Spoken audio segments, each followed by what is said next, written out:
Yahuwah is the awesome one, and there is none like him. With him we win, he's our champion. With him we can't lose, we always win, he's our champion.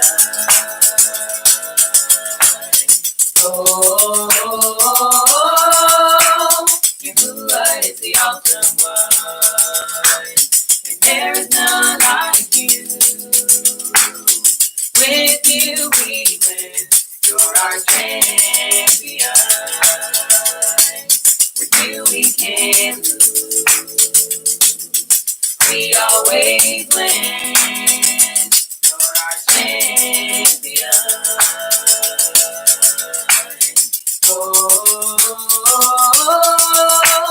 Yahuwah is the awesome one, and there is none like you.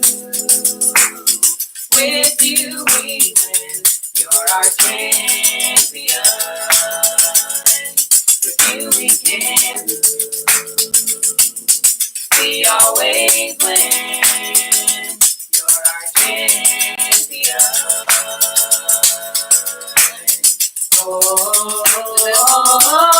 We lift our hands, we lift our voice, we celebrate our champion. We sing hello, hello Yahuwah, for the King who is victorious. We lift our hands, we lift our voice, we celebrate our champion. We sing hello, hello Yahuwah, for the King who is victorious. Yahuwah is the awesome one, and there is none like you. With you we win, you're our champion. With you we can't lose, we always win, you're our champion.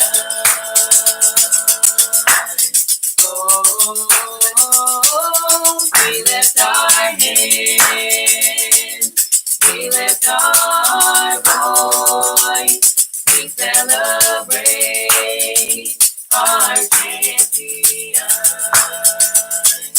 We sing hello, hello Yahuwah, for the King who is victorious. We lift our hands, we lift our voice, we celebrate our champion. We sing hello, hello Yahuwah, for the King who is victorious. Yahuwah is the awesome one, and there is none like you. With you we win, you're our champion. With you we can't lose, we always win, you're our champion.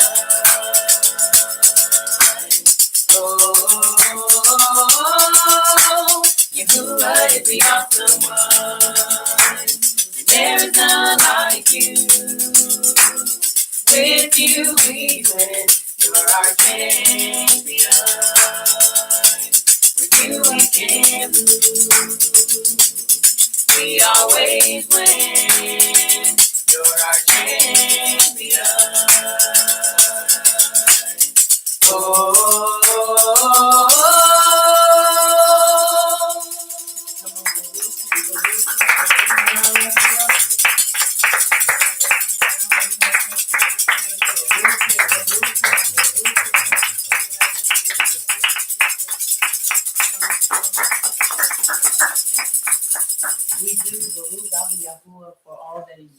all that he's done and all that he's yet going to do.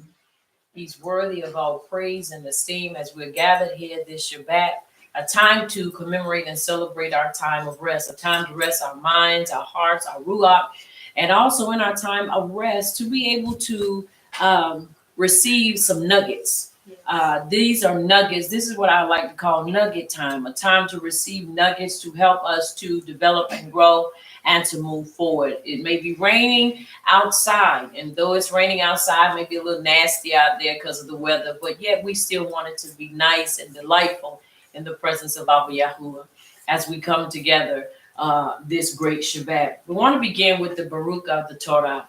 Let us begin. Repeat with me. Baruch Yahuwah. Baruch Yahuwah. The Baruch one. The Baruch one. Baruch is Yahuwah. Baruch is Yahuwah. The Baruch one. The Baruch one. For all eternity. For all eternity. Baruch atah. Baruch atah. Yahuwah. Yahuwah. Our supreme one. Our supreme one. King of the universe. King of the universe. Who selected us from all the peoples. Who selected us from all the peoples. And gave us his Torah. And gave us his Torah. Baruch atah. Baruch atah. Yahuwah. Yahuwah. Giver of the Torah. Giver of the Torah. And it is so. And it is so. Baruch atah. Baruch atah. Yahuwah. Yahuwah. Our supreme one. Our supreme one. King of the universe. King of the universe. Who gave us the Torah of truth. Who gave us the Torah of truth. And implanted eternal life within us. And implanted eternal life within us. Baruch atah. Baruch atah. Yahuwah. Yahuwah. Giver of the Torah. Giver of the Torah. And it is so. And it is so. And it is so. We'll have the reading of the Ten Commandments done by Mattathias, and it is so. Leviticus 5, verses 6 through 22. Aleph, I am Yahuwah, your power, which brought you out of the land of Mitzrayim from the bed of slavery. Bed, you shall have no other power before me. You shall not make you any graven image or any likeness of anything that is in Shemayim above, or that is in the earth beneath, or that is in the mind beneath the earth.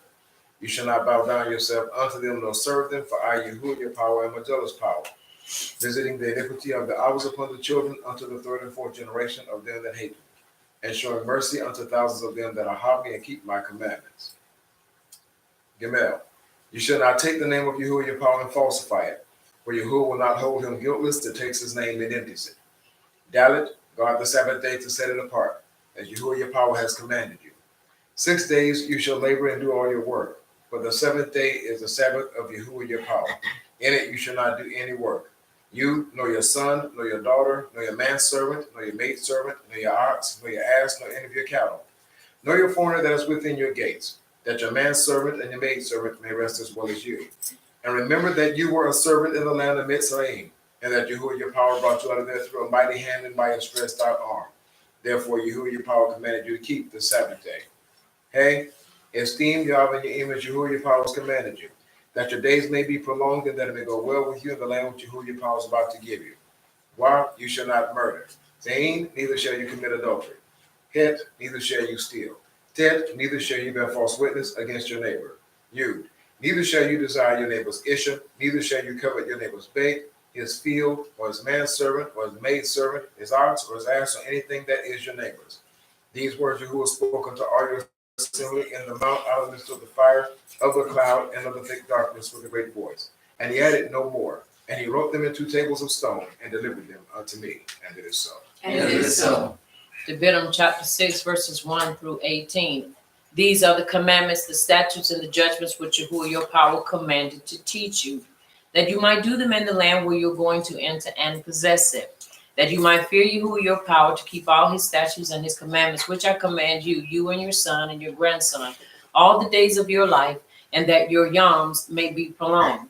Hear therefore, O Yasharal, and observe to do it, that it may be well with you, and that you may increase mightily as Yahuwah power of your Abbas has promised you in the land that flows with milk and honey. Shema Yasharal. Yahuwah is power. Yahuwah is Akkad. Hear, O Yasharal, Yahuwah, our supreme one, Yahuwah is Akkad. And you shall ahab Yahuwah, your supreme one, with all your heart and with all your soul and with all your might. Excuse me.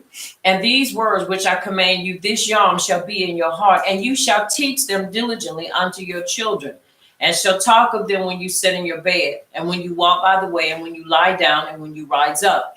And you shall bind them for a sign upon your hand, and they shall be as frontlets between your eyes, to fall, to what? bind to the mind. To give what? Access to the mind. Very important that we understand this. If you don't give the Torah, the instructions of Abba Yahuwah, access to your mind, now watch this. We know Yahush is the Torah of Yahuwah. If you don't give Yahush access to your mind, you will never be able to think and go beyond where you are. None of us will. That is why we must, yield our complete members, everything of us to Abba Yahuwah. That's right.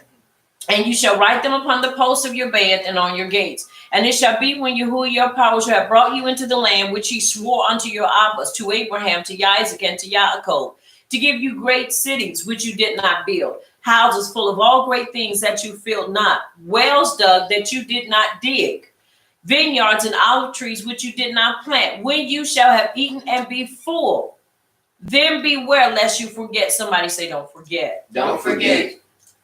Excuse me. Which forget Yahuwah, which brought you forth out of the land of Mitzrayim, from the bed of slavery. You shall fear Yahuwah your power and serve him, and shall swear by his name. You shall not go after other power, the power of the people which are round about you. For Yahuwah your power is a jealous power among you, lest the anger of Yahuwah your power be kindled against you, and he destroy you from off the face of the earth. You shall not tempt Yahuwah your power as you tempted him in Massah. You shall diligently keep the commandments of Yahuwah your power, and his testimonies and his statutes which he has commanded you.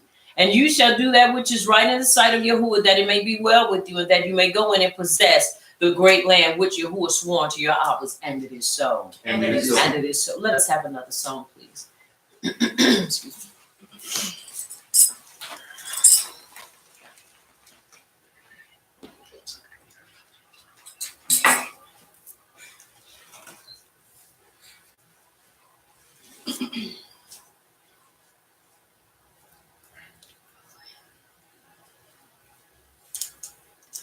Al Baruch Yahuwah,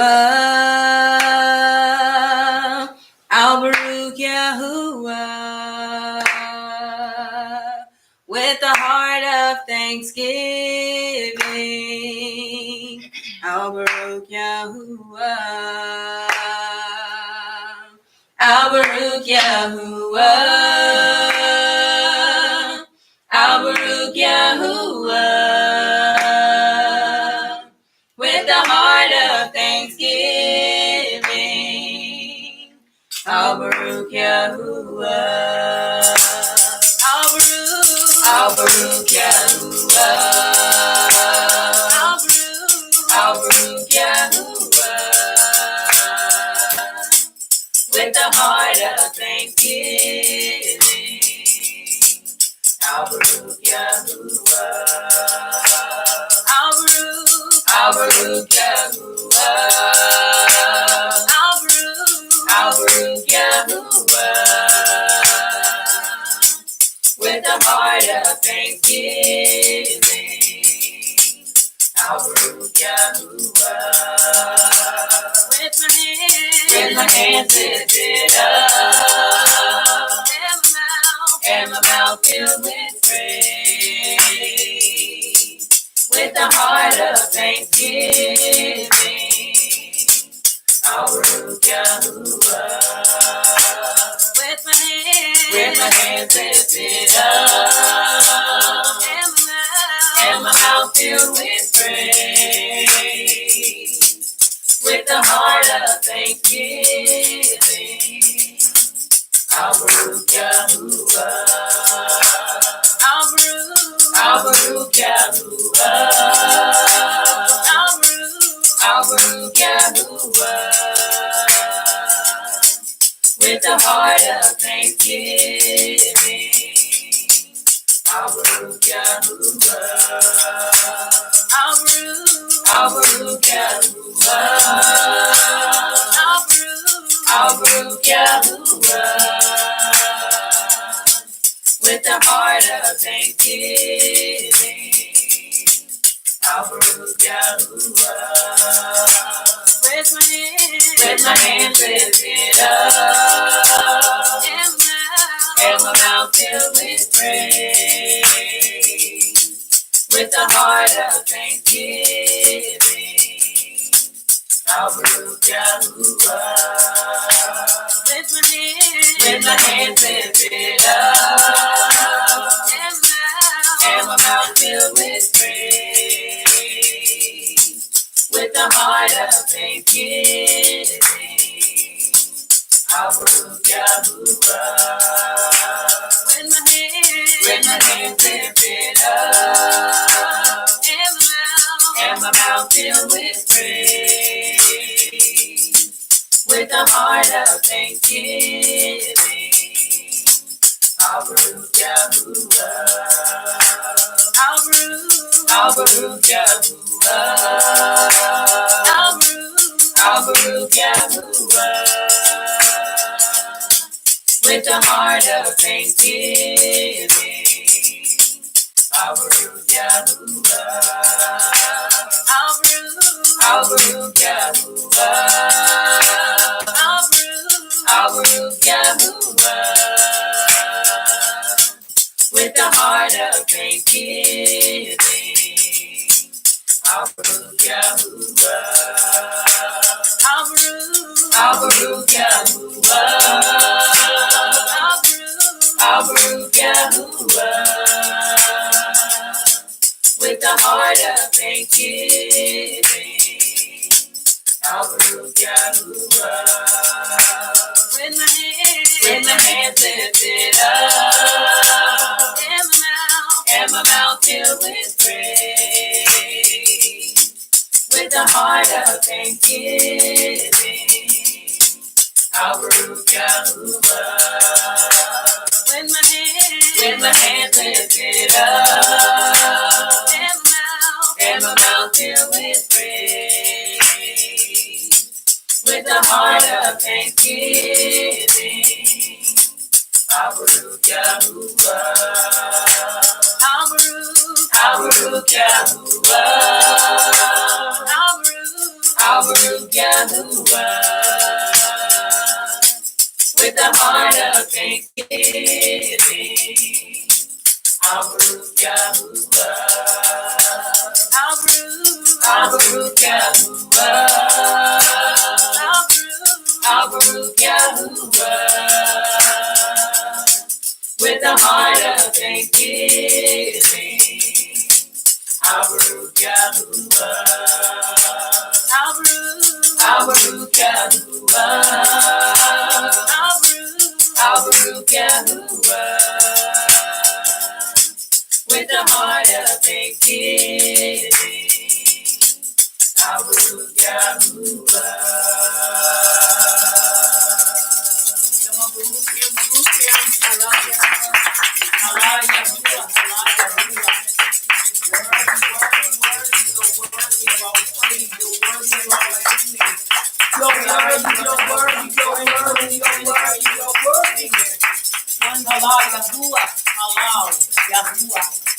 You're worthy, you're worthy, you're worthy, you're worthy. Come on, praise him, praise worthy. You're worthy, you're worthy, you're worthy, you're worthy.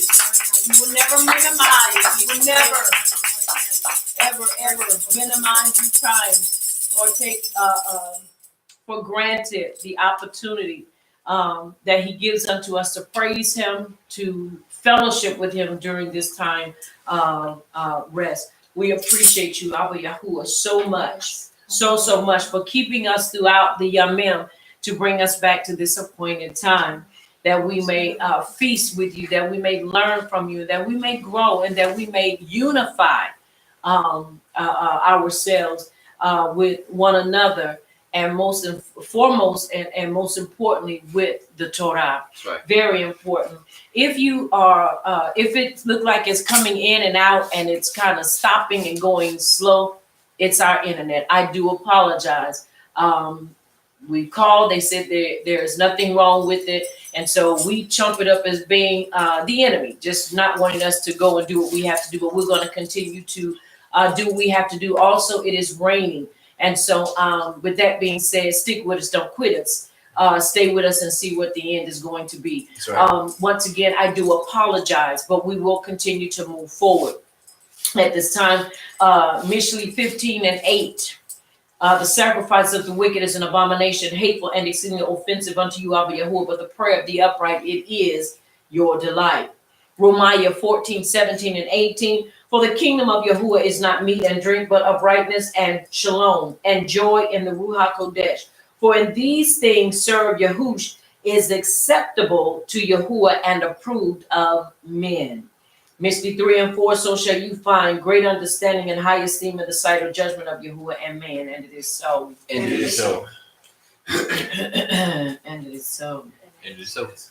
Tehillim 1 and 1, Baruch is the man that walketh not in the counsel of the unrighteous, nor standeth in the way of sinners, nor sitteth in the seat of the scornful, but his delight is in the instructions of Abba Yahuwah, and he doth meditate upon it, and it is so. And it is so. Abraham 11 and 6, but without belief it is impossible to please him, for he that cometh to Yahuwah must believe that he is, and that he is a rewarder of them that diligently seek him. And it is so. And it is so. It takes belief to be our obedient, diligent discipline. And it is so. And it is so. Tehillim 34 and 15, the eyes of Yahuwah are upon the upright, and his ears are open unto our cry. Verse 17, the upright cry, and Yahuwah heareth, and delivereth us out of all our troubles. Somebody say he is a deliverer. He is a deliverer. Say it again, he's a deliverer. He's a deliverer. Yes, he is, and it is so. And it is so. Masa, Acts 1 and 8, but we shall receive power after that the Ruach Kodesh has come upon us, and we shall be witnesses unto him both in Jerusalem and all Judea and in Shamar and unto the uttermost part of the earth. And it is so. And it is so. And it is so. It is so. Ayah 33 and 4, the Ruach Kodesh of Yahuwah hath made me, and the breath of the Almighty hath given me life. He's a life giver. He's a life giver. Say it again, he's a life giver. He's a life giver. And it is so. And it is so. Micah 3 and 8, but truly I am full of power by the Ruach Kodesh of Yahuwah and of judgment and of might, to declare unto Yaakov his transgression and to Yasharal his sin. And it is so. And it is so. And it is so.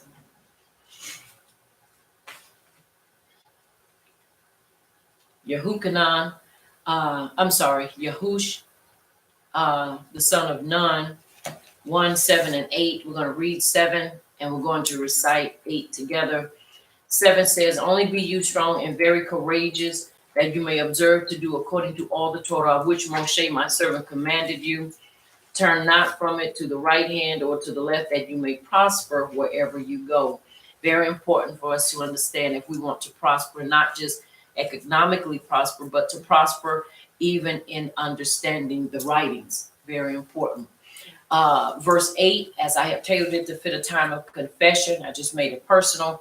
Repeat with me, I will not let the scroll of the Torah. I will not let the scroll of the Torah depart out of my mouth. depart out of my mouth. But I shall meditate in it. But I shall meditate in it. Day, Yom and Layla. Yom and Layla. That I may observe to do. That I may observe to do. According to all that is written in it. According to all that is written in it. But then I shall make my way prosperous. But then I shall make my way prosperous. And act wisely. And act wisely. And act wisely. And act wisely. And look at your neighbor and tell your neighbor, you shall act wisely. And you shall act wisely. Look at your other neighbor and tell your other neighbor, and you shall act wisely. And you shall act wisely. Take your hand and place it over your heart and say, Abba Yahuwah, Abba Yahuwah, I shall act wisely. I shall act wisely. Come on, Abba Yahuwah, Abba Yahuwah, I shall act wisely. I shall act wisely. Come on, Abba Yahuwah, Abba Yahuwah, I shall act wisely. I shall act wisely. I endeavor to act wisely. To act wisely. Come on, I endeavor to act wisely. to act wisely. Come on, one more time. I endeavor to act wisely. to act wisely. And it is so. And it is so. And it is so. It has to be a part of our everyday life to act wisely. That's right. In every decision and choice we make. We don't act wisely, we set ourselves up to be defeated. That's right. Let us have a song, please.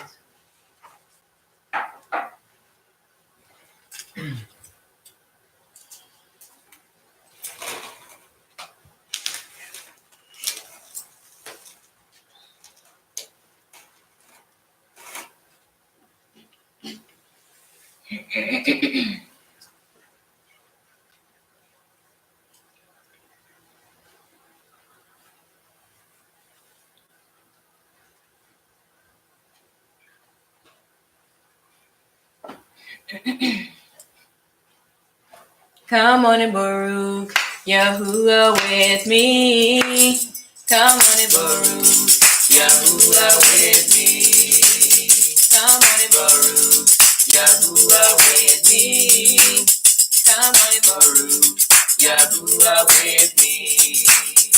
Come on and Baruch Yahuwah with me. Come on and Baruch Yahuwah with me. Halal Yahuwah. Halal Yahuwah. Halal Yahuwah. Halal Yahuwah. Halal Yahuwah. Halal Yahuwah. Halal Yahuwah. Come on and sing your song with me. Come on and sing your song with me. Come on and sing your song with me. Come on and sing your song with me. Come on and sing your song with me. Come on and sing your song with me. Sing Halal Yahuwah. Halal Yahuwah. Halal Yahuwah. Halal Yahuwah. Sing Halal Yahuwah. Halal Yahuwah. Halal Yahuwah. Halal Yahuwah. Come on and praise Yahuwah with me. Come on and praise Yahuwah with me.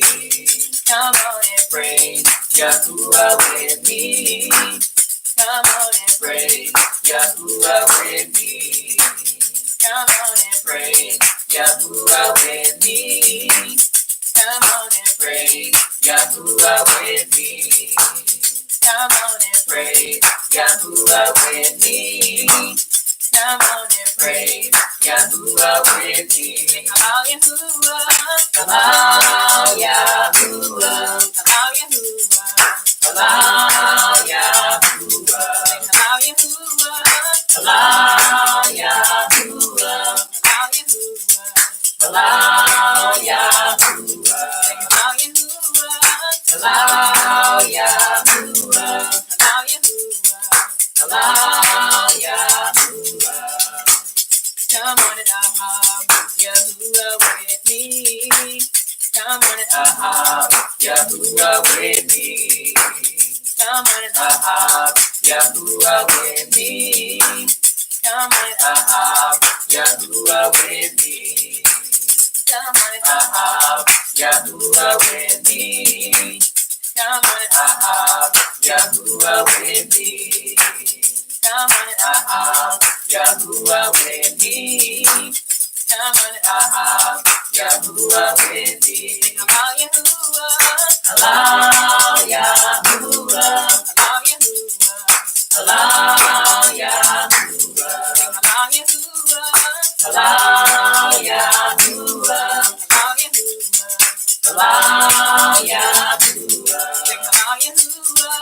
Halal Yahuwah. Halal Yahuwah. Come on and sing Yahuwah with me. Come on and sing Yahuwah with me. Come on and sing Yahuwah with me. Come on and sing Yahuwah with me. Come on and sing Yahuwah with me. Come on and sing Yahuwah with me. Come on and sing Yahuwah with me. Come on and sing Yahuwah with me. Sing Halal Yahuwah. Halal Yahuwah. Halal Yahuwah. Halal Yahuwah. Sing Halal Yahuwah. Halal Yahuwah. Halal Yahuwah. Halal Yahuwah. Sing Halal Yahuwah.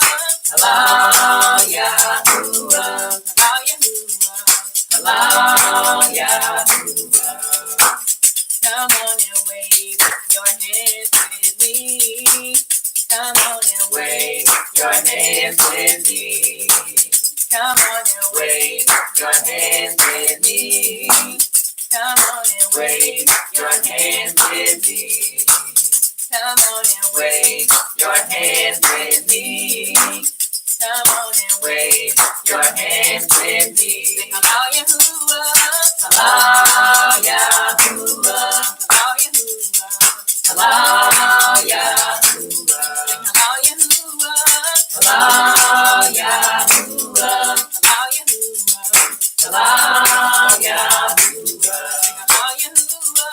Allow Yahuwah. Allow Yahuwah. Come on and clap your hands with me. Come on and clap your hands with me. Come on and clap your hands with me. Come on and clap your hands with me. Come on and clap your hands with me. Come on and clap your hands with me. Come on and clap your hands with me. Come on and clap your hands with me. Allow Yahuwah. Allow Yahuwah. Allow Yahuwah. Allow Yahuwah. Allow Yahuwah. Allow Yahuwah. Allow Yahuwah. Allow Yahuwah. Allow Yahuwah. Come on and do your dance with me. Come on and do your dance with me. Come on and do your dance with me. Come on and do your dance with me. Come on and do your dance with me. Come on and do your dance with me. Come on and do your dance with me. Come on and do your dance with me. Allow Yahuwah. Allow Yahuwah. Allow Yahuwah. Allow Yahuwah. Allow Yahuwah. Allow Yahuwah.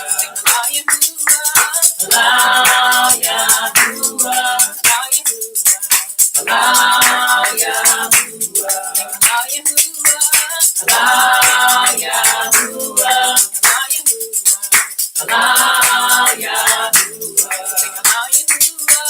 Allow Yahuwah. Allow Yahuwah. Come on, Baruch him. Allow Yahuwah. Allow Yahuwah. Worthy, worthy, worthy is our King. Worthy, worthy is our champion. He is our champion. Allow Yahuwah. He is our champion. He is our King. We do appreciate him for everything. Let's Baruch him. Baruch him. Baruch him. He's worthy. He's worthy. He's worthy. He's worthy. He's worthy. He's worthy. You're worthy. You're worthy. You're worthy. You're worthy. We appreciate you. Yahukin and Aleph 5:3-2, verse 13. Excuse me. For this is the Ahab of you for Yahuwah. For this is the Ahab for Yahuwah, that we guard his commands, and his commandments are not difficult. If you want to know if someone truly does Ahab Yahuwah, watch how they govern their lives. Sorry. Because everyone having been begotten of Yahuwah overcomes the world. And this is the overcoming that has become, or that has overcome the world, our belief. Who is the one who overcomes the world? But he who believes that Yahush is the son of Yahuwah. This is the one that came by water and blood. Yahush Mashiach, not only by water, but by water and blood. And it is the Ruach who bears witness, because the Ruach is the truth. Because there are three who bear witness, the Ruach and the water and the blood. And the three are in agreement. If we receive the witness of men, the witness of Yahuwah is greater. Because this is the witness of Yahuwah, which he has witnessed concerning his son. The one who believes in the Son of Yahuwah has the witness in himself.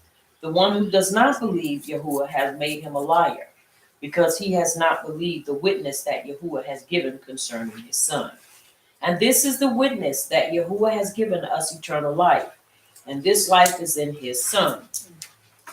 He who possesses the Son possesses life. He who does not possess the Son of Yahuwah does not possess life.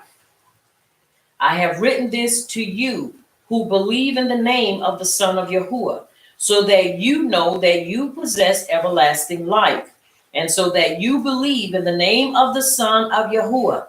And this is the boldness that we have in him, that if we ask whatever according to his desire, he hears us. And it is so. And it is so. And it is so. Very important that we understand that. And it is so. It is so. At this time, we're going to do our affirmations, then we're going to do our declaration, and then we're going to go into a time of confession to seal our praise, our worship, and even our prayers. And it is so. And it is so.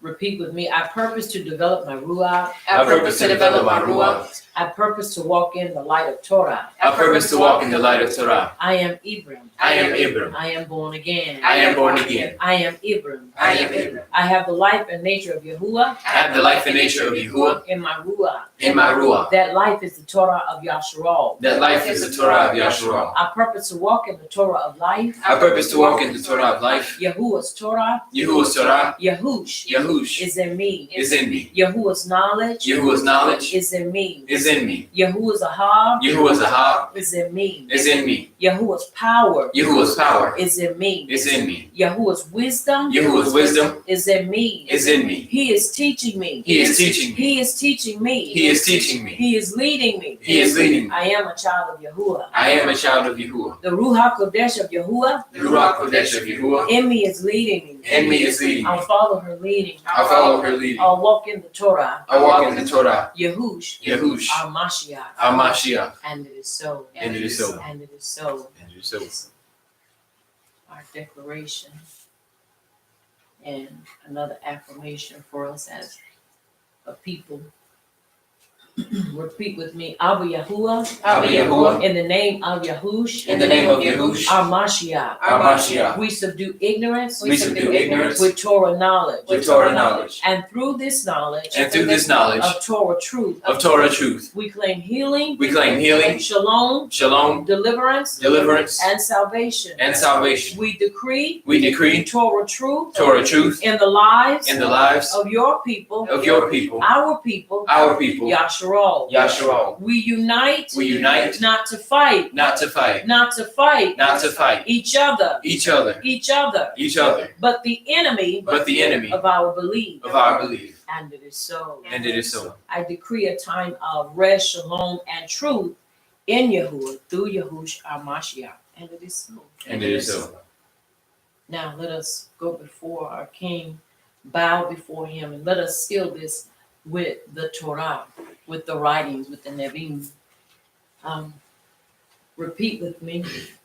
May the utterance of my mouth May the utterance of my mouth and the deliberation of my heart and the deliberation of my heart be desirable before you, be desirable before you, O Yahuwah, O Yahuwah, my rock, my rock and my redeemer. and my redeemer. May the utterance of my mouth May the utterance of my mouth and the deliberation of my heart and the deliberation of my heart be desirable before you, be desirable before you, O Yahuwah, O Yahuwah, my rock, my rock and my redeemer. and my redeemer. And it is so. And it is so. And it is so. And it is so. We have just recited Tehillim 19 and 14. And it is so. And it is so. You may be seated in his presence as we prepare to go into class. Yes, we're getting started at a different time today, but all is well. We want to turn our attention to the scroll of Devarim, which we are down to the final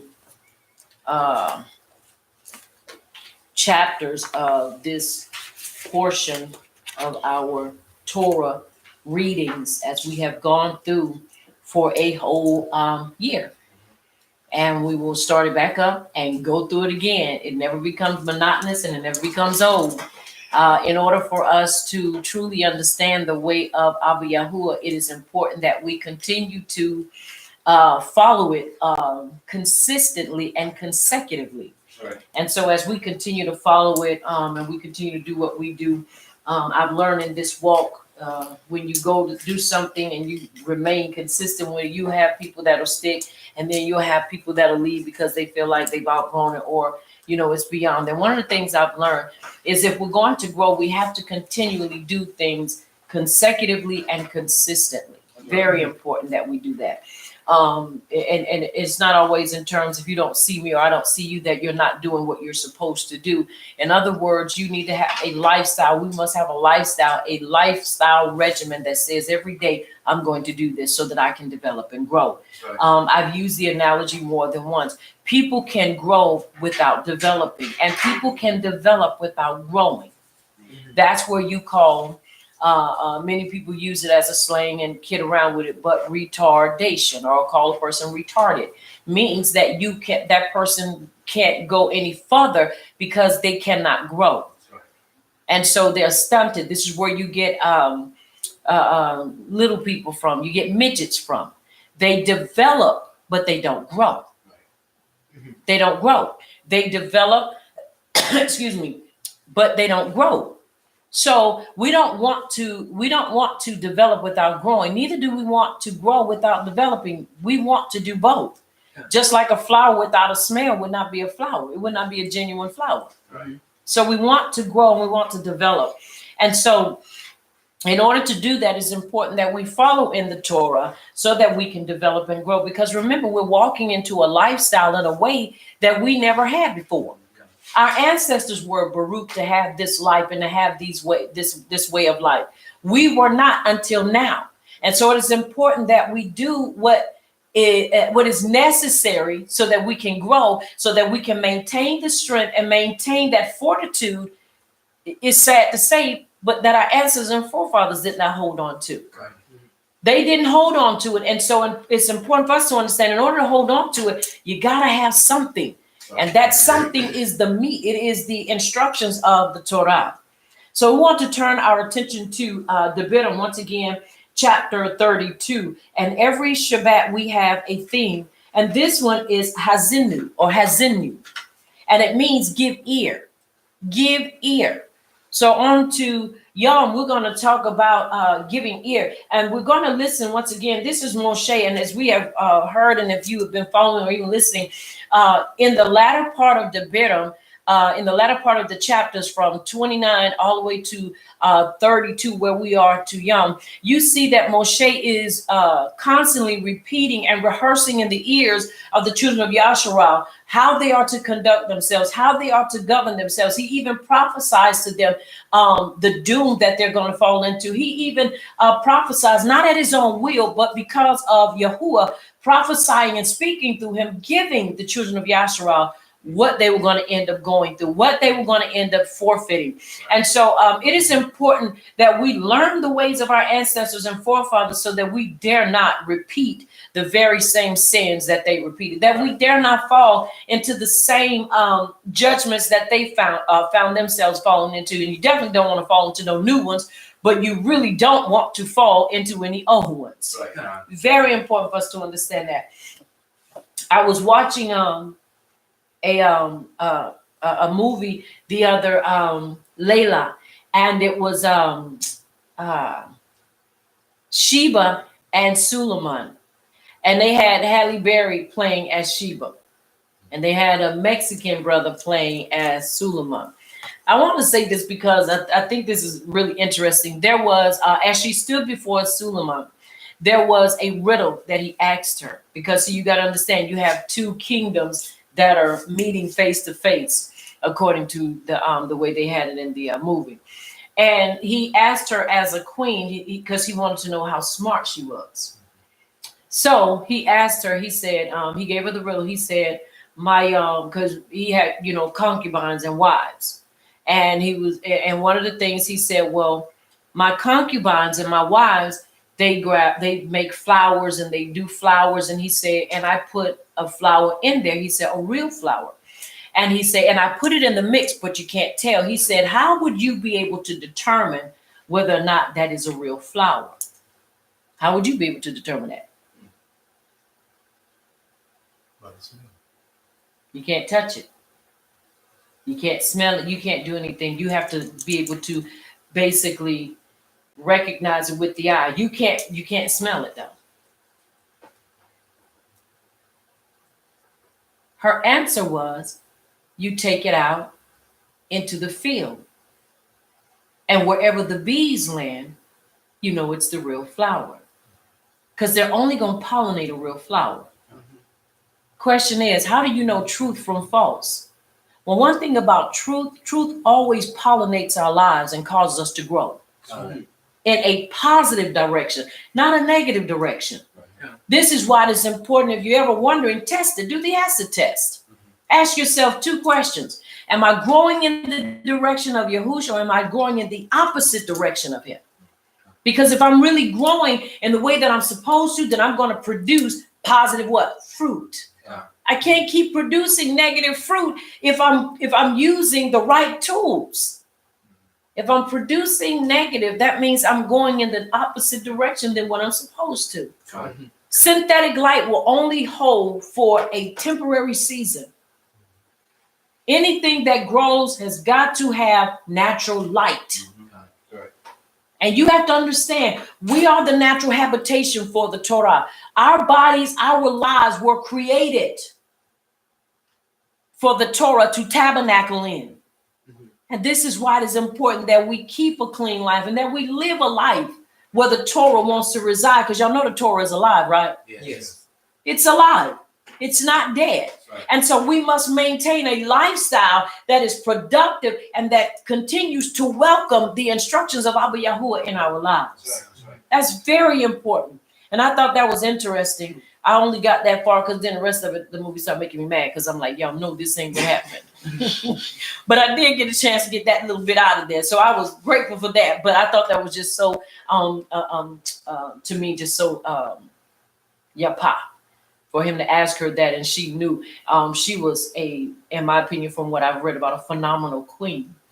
She was a woman of power, and she knew how to govern herself. And so I was really intrigued by that because, you know, you kind of see things you didn't see before. You have to understand you're dealing with in that time, and not straight from that, but she was dealing with the greatest king at that time. He was wealthy, and not only was he wealthy, but he was anointed by Yahuwah. So you got to be able to have something to bring. You got to have some wits. You can't just come up there, you know, not knowing anything. And so she knew what she was doing, and she was a queen by right. She wasn't just a queen because of her looks, but she was a queen because she understood how to judge. And that's one of the things as a people we must understand and know how to judge. Are y'all hearing me? Yes. Not from our own hearts, but from the writing. So it's very important that we understand that. All right, chapter 32, Debitum, and starting with verse 1, let us read, let's do 8 verses apiece, please.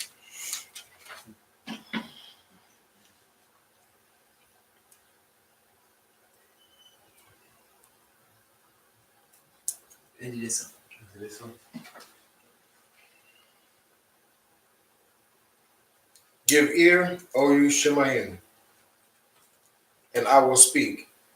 And hear, O earth, the words of my mouth. My doctrine shall drop as the rain, my speech shall drip as the dew, as the small rain upon the tender herb, and as the showers upon the grass. Because I will publish the name of Yahuwah. Ascribe you greatness unto our Supreme One. He is the rock. His work is perfect. Yes, it is. For all his halakot are righteous, of truth, and without iniquity. Just and right is he. They have corrupted themselves. Their spot is not the spot of his children. They are a perverse and crooked generation. Is this how you pay Yahuwah, O foolish and unwise people?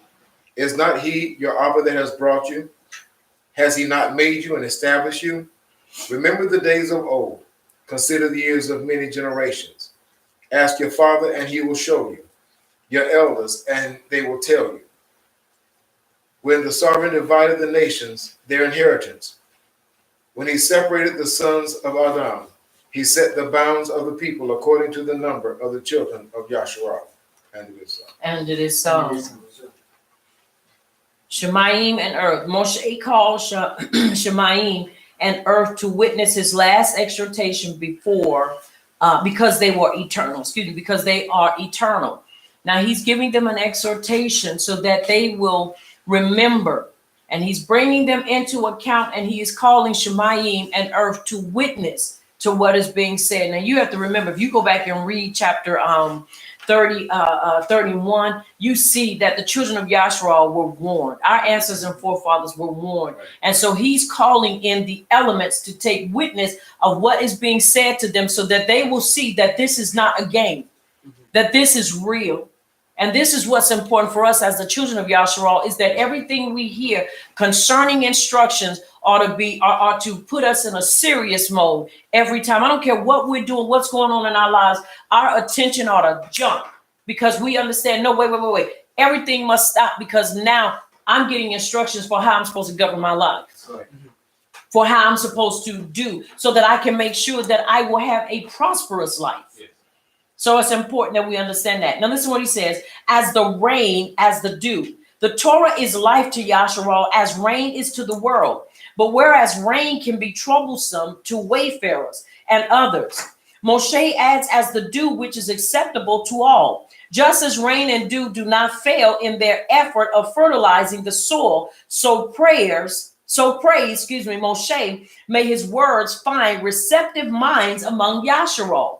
This is why he was doing this, because he wanted people to receive what he was saying, because he understood. He already saw what the state of the children of Yasharal was going to be. They hadn't even gotten into the promised land, but they already had a sentence over their head to be scattered and to be judged.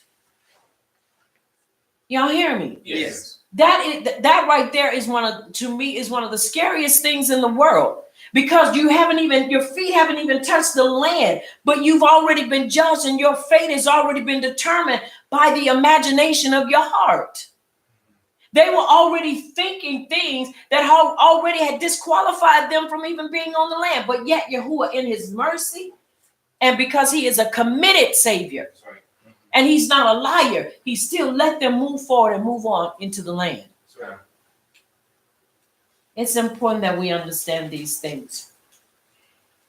The small rain, the winds which strengthen herbage and help their growth. Similarly, the Torah strengthens them who study it. If we don't study Torah, we will never be strengthened. That is why it is important that it is a necessary part of our lives. Yes. You have to study the Torah. When I say study the Torah, I'm talking about studying the Torah, the HaTorah, and the Brit Hadasha, and the Nevi'im, the prophets. You have to study the full package. Because if we start skipping and missing and only studying what makes us comfortable, then we're going to miss some things. It's just like a seamstress or even a person that does hair. You can't take short corners, or you can't take shortcuts. You've been tore up somebody's head, or you've been messed up somebody's pattern. So it's important that we follow the instructions that are given to us.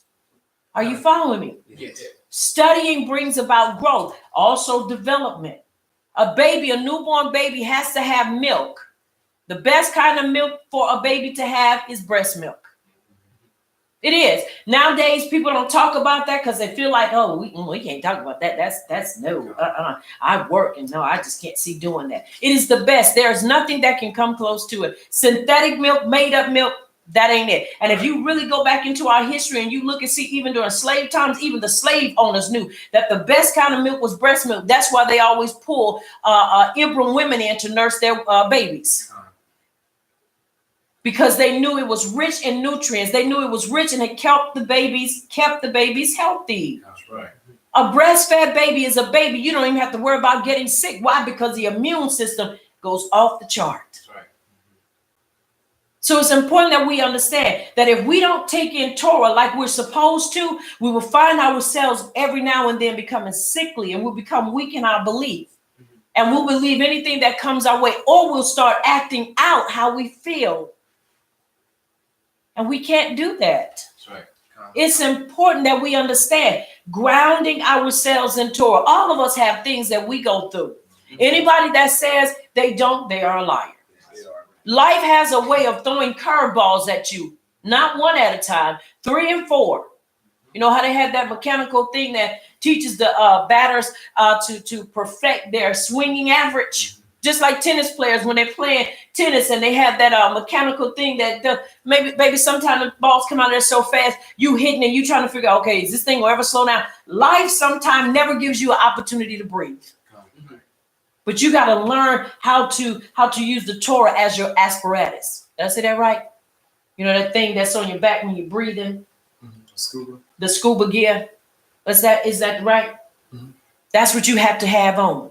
That has to be a part of your life, because you know either when you go down or go up. And I don't mean failing. I'm talking about breathing.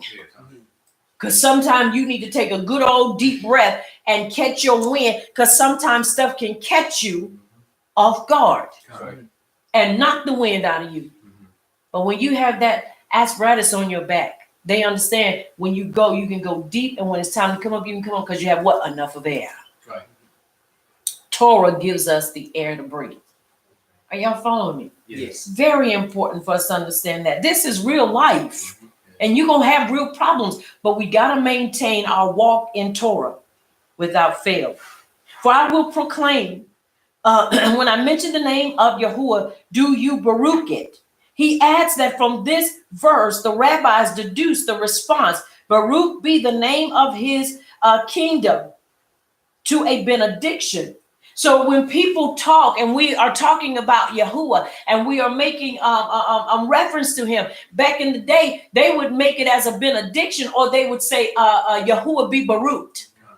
When you're talking about him at the end of a sentence or a paragraph or a phrase, Yahuwah be Baruch. If you're testifying or just talking to them, and then they be, Yahuwah be Baruch. Why? Because that kept the atmosphere charged. It kept the atmosphere where you knew and you had that belief that no matter what comes my way, I'm going to stand and I am going to have the victory. You kept that because of what was in the atmosphere and because of how we concluded a conversation. Are you following me? Very important for us to understand these things. The rock. Yahuwah is unalterable in his relations with man as a rock. He's our rock. And no matter how things get, we can stand on him, we can lean on him, we can hide behind him, we can hide in him. He will take care of us and he will make sure we're fortified. We got to believe that, though. You got to maintain your walk. I got to maintain my walk. All of us have to. We have to. Excuse me. His work is perfect, as against man's work, which is of necessity imperfect. Yahuwah's work alone is perfect. Yahuwah is perfect. So no matter what we go through and no matter what we are challenged with, always remember Yahuwah is perfect. There are no flaws in him at all. At all.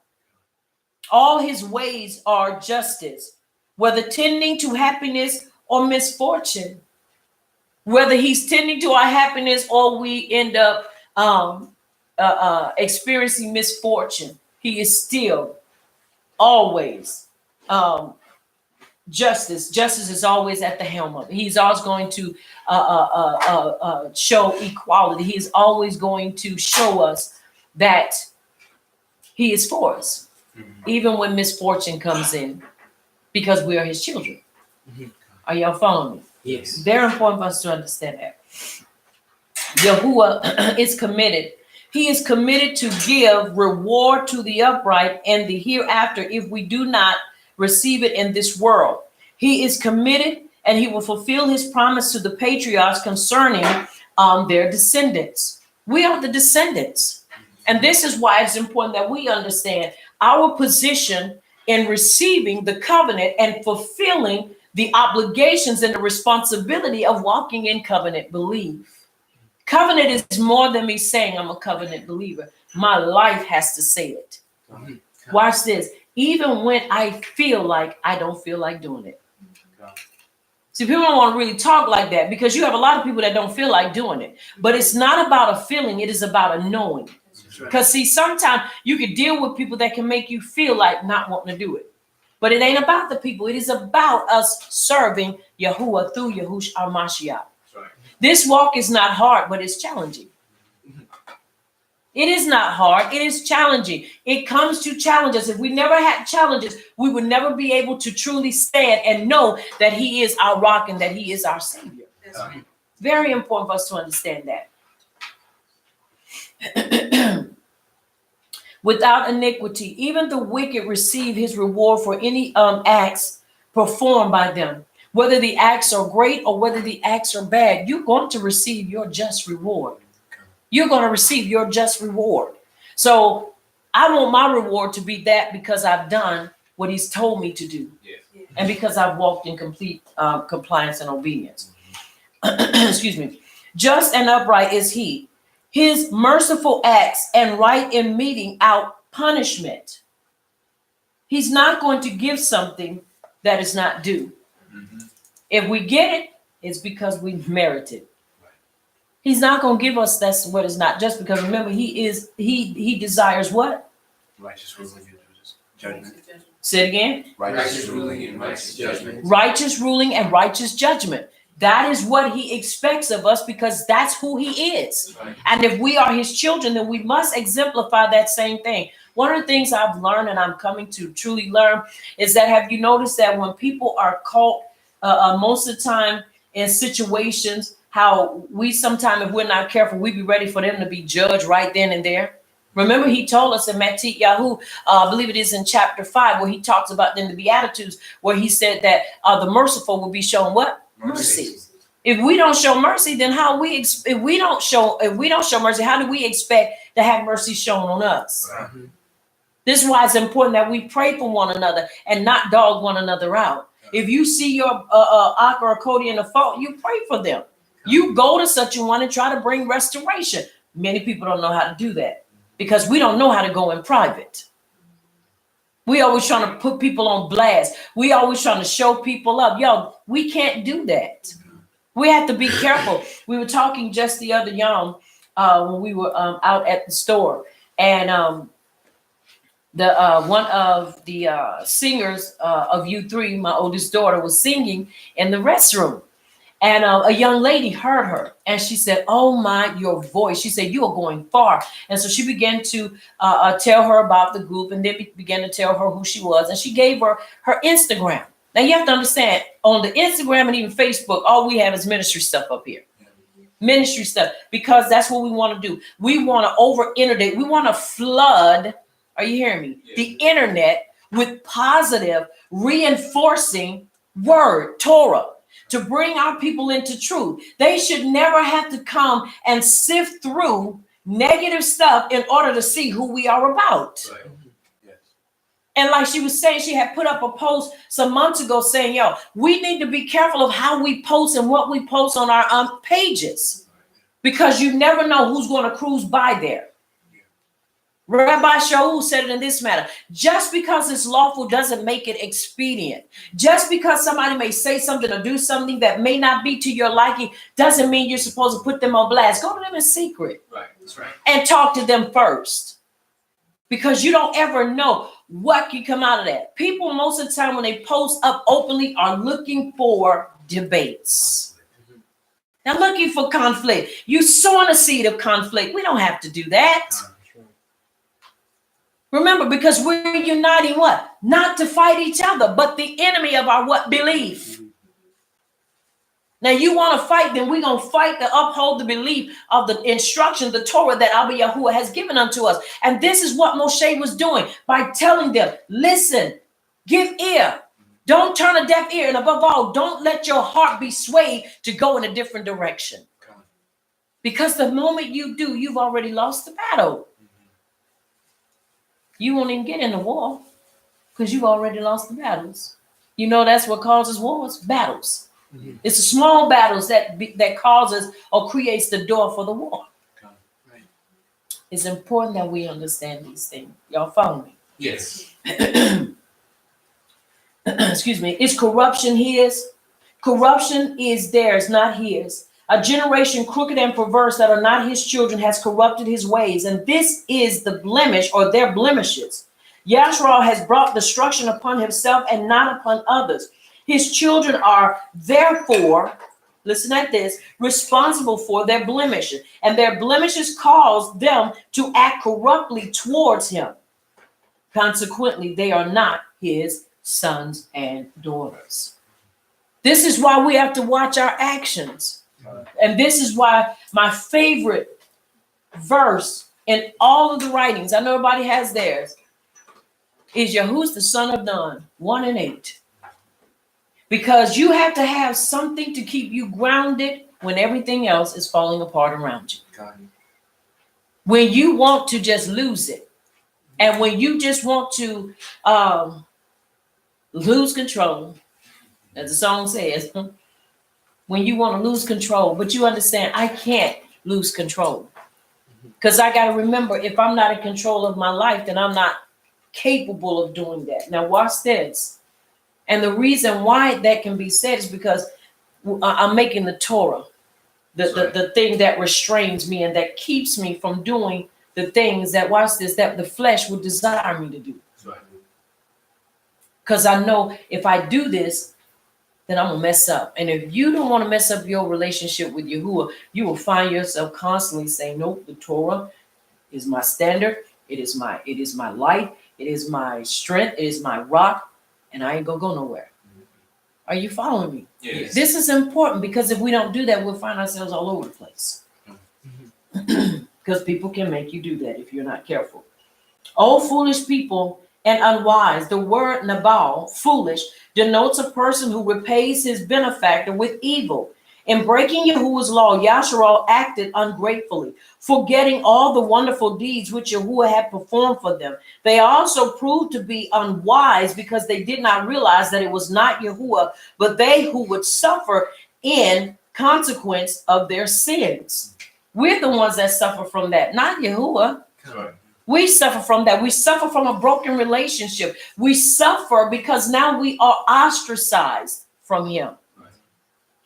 And I don't know about you, after walking in error for so many years and to finally really be walking in what I was desiring in the beginning when I started and realized I was in error and now walking in truth, I'm not about to throw that away for anything. I'm not about to throw that away. And you shouldn't either throw it away for anybody. Right. Because you understand, look, you don't know, I've been fighting for this. It is a fight, and we have to continue to fight the great fight of belief. And it is so. Is not he thy Abba? This is stated because they had said that they were not his children, as mentioned in the preceding verse. You have to understand, our ancestors and forefathers were some horrible people. I'm sorry. They were. That is why when you read in the writings, he said, now, when you have eaten and you are full, don't forget me. Why would he have to tell us not to forget him? The reason being is because our ancestors and forefathers were quick to forget. They chewing and eating and he's baruching them and they've already forgotten. We can't be like that at all. Have gotten thee by delivering them from Mitzrayim slavery. Remember the days of old when Yahuwah punished whole generations for their evil deeds, as the generation of Enosh and of the flood. They will tell thee the events of former Yamim. When the Most High inheritance, when Yahuwah assigned to the people their territories, separated the children of men after Noah's death. He set the borders of the people, a reference to Bereshit 10 and 15. The borders of Canaan, which was to be the land of Yasharal, were determined according to the 12 clans, Canaan and his 11 sons, corresponding to the 12 tribes of Yasharal. No mention is made of the size of the territory belonging to the other descendants of Noah. It's important that we understand everything that Abba Yahuwah did, he did it for a reason. That's right. And all we need to do is believe him and trust him. I ain't talking about the traditions or man-made stuff. I'm talking about that we know Yahuwah has done. And then if we're not sure, research. My brother said, don't y'all know about Google? Go look it up. Go research it. It's important that we research. That's right. Research. It's an open platform. And if you get caught or get stuck, that's when you start calling on people for help. One of the things that sometimes we have a hard time doing, and trust me, I understand, because when you don't know a person, you don't know what you can trust a person with at times. Right. And that's understandable, especially when you have not walked with a person long enough to know whether or not you can trust them. to know whether or not you can go beyond, social media platform and start talking to them in a manner that you don't wake up and next thing you know, your stuff is put in a mail or they're making fun of you on a post. Right. So, I can understand that, but we do need to really get to know one another so that we can trust one another. Because let me tell you something, this walk can be very heavy.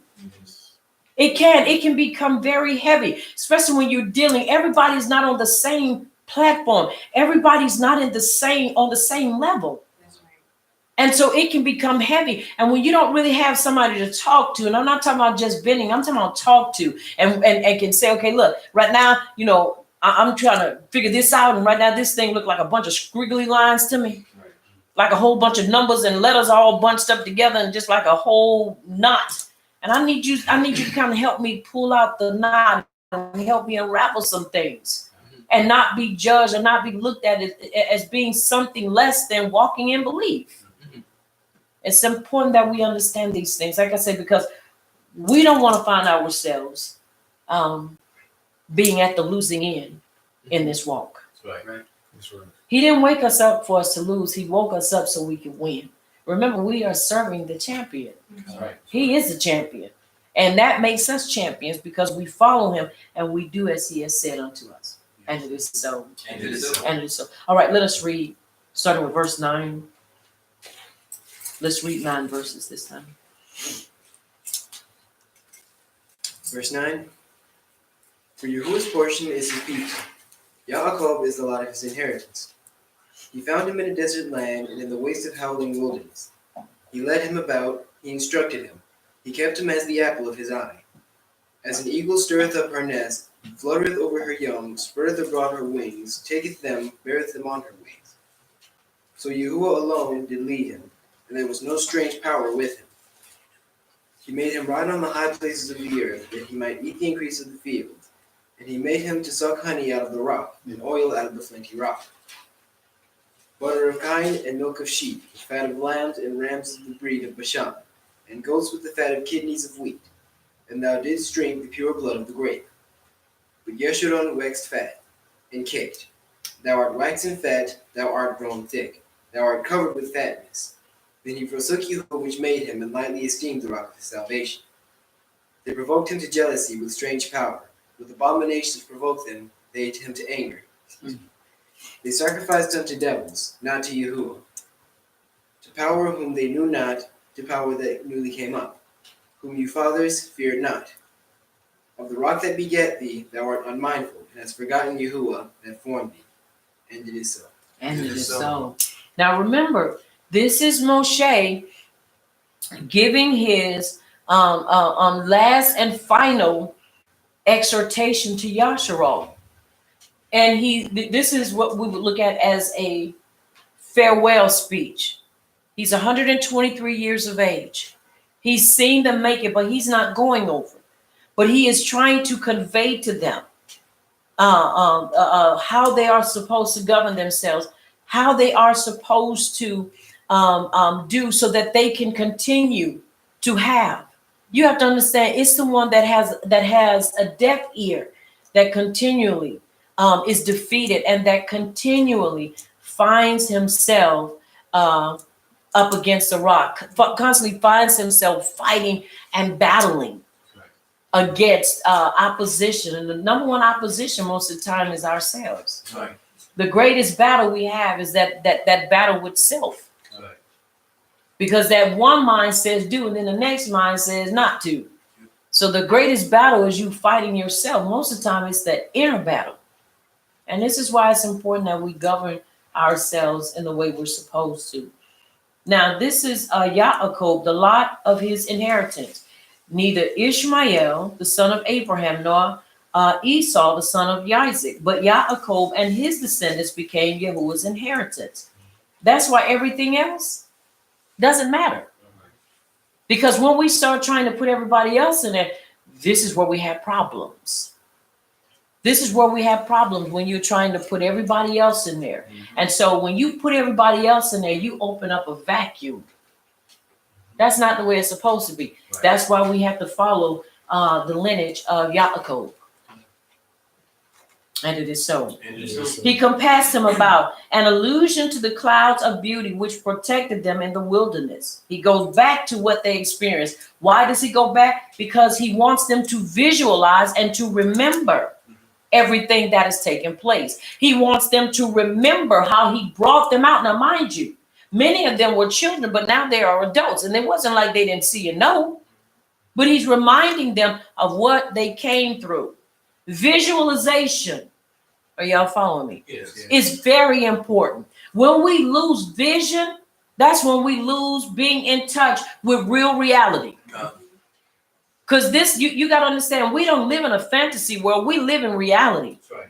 And you got to see things as they are. And many of things they did not see. That is why they kept falling into the same situations they were falling in. Yes.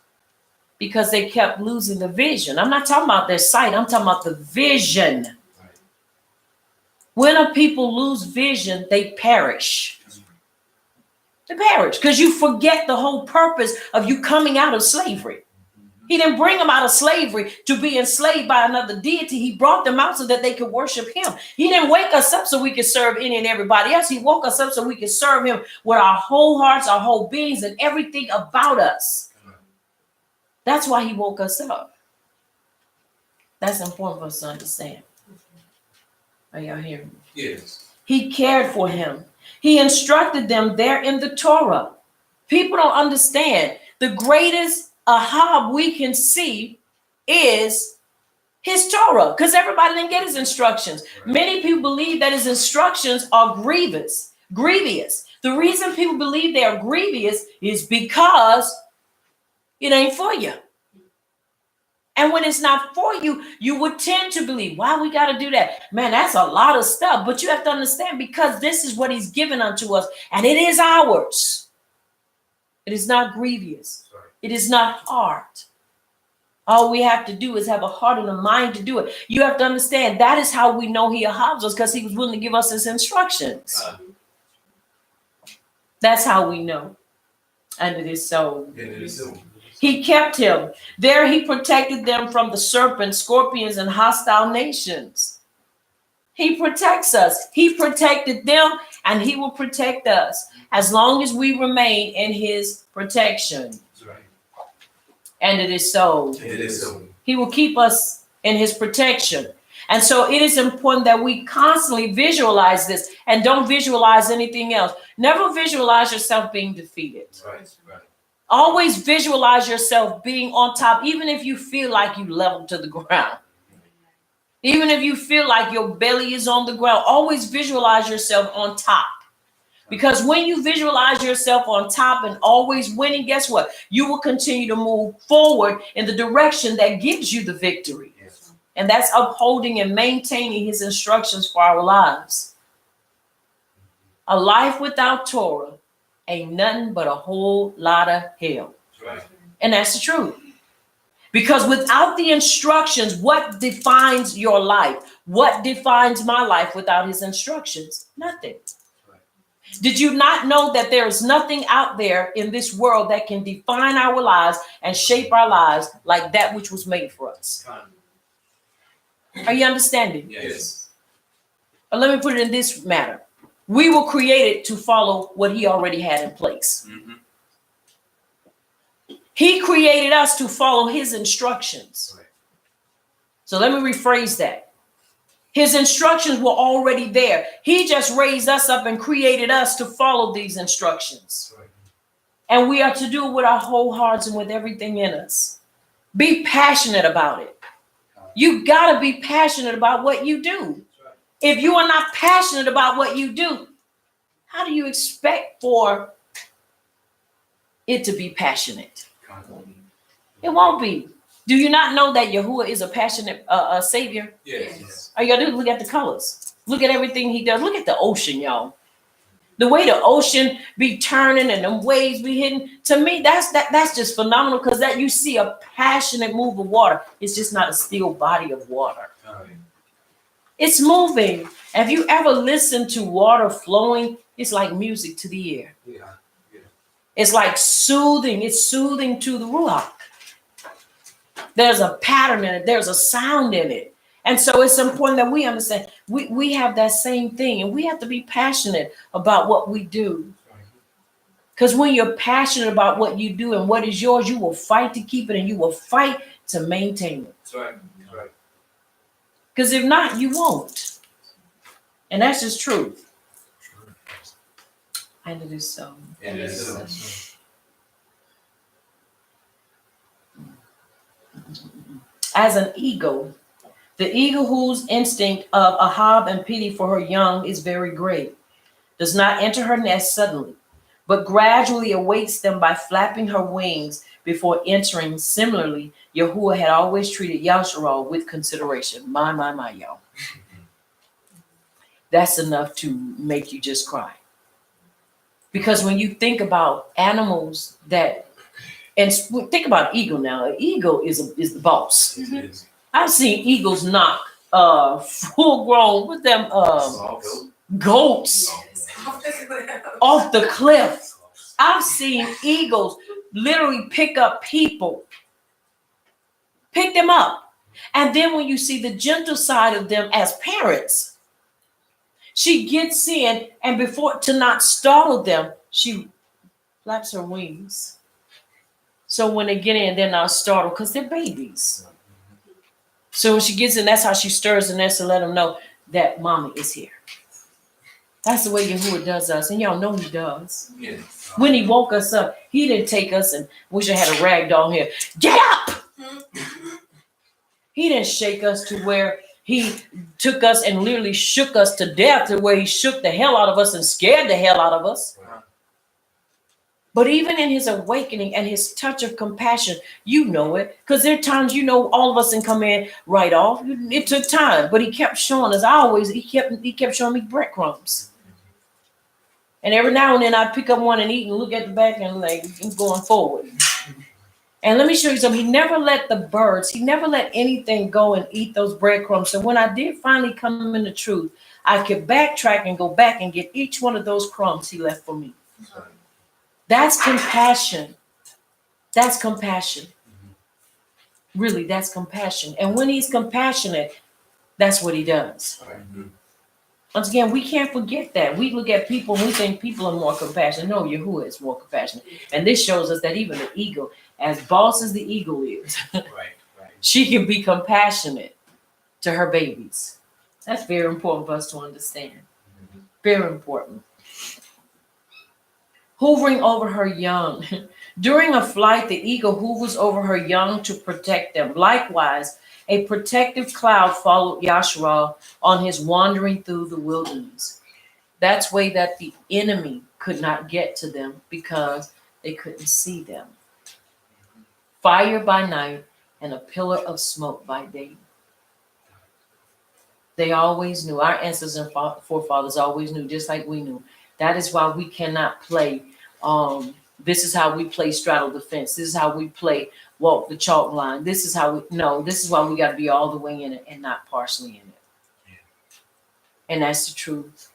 We have to be fully committed, wholeheartedly, ready to do whatever is necessary to guard it. Remember, I told you in Yehukanan, Aleph 5, where he talks about in verse 3, and this is the hob that we have for Yahuwah, that we what? Guard his commands. Right. Guard means to protect. It means I'll take you out of here before I let you make me slip. Right. Are y'all following me? Yes. You got to really start looking at this thing in the light of I can't afford to lose my walk because of anybody. You got to have that. You have to have that mentality. Yes. It's necessary for us to maintain. Beareth them on her opinions. There was no strange power with him. Yasharal stands under the direct guidance of Yahuwah alone, and no celestial power determines our fate.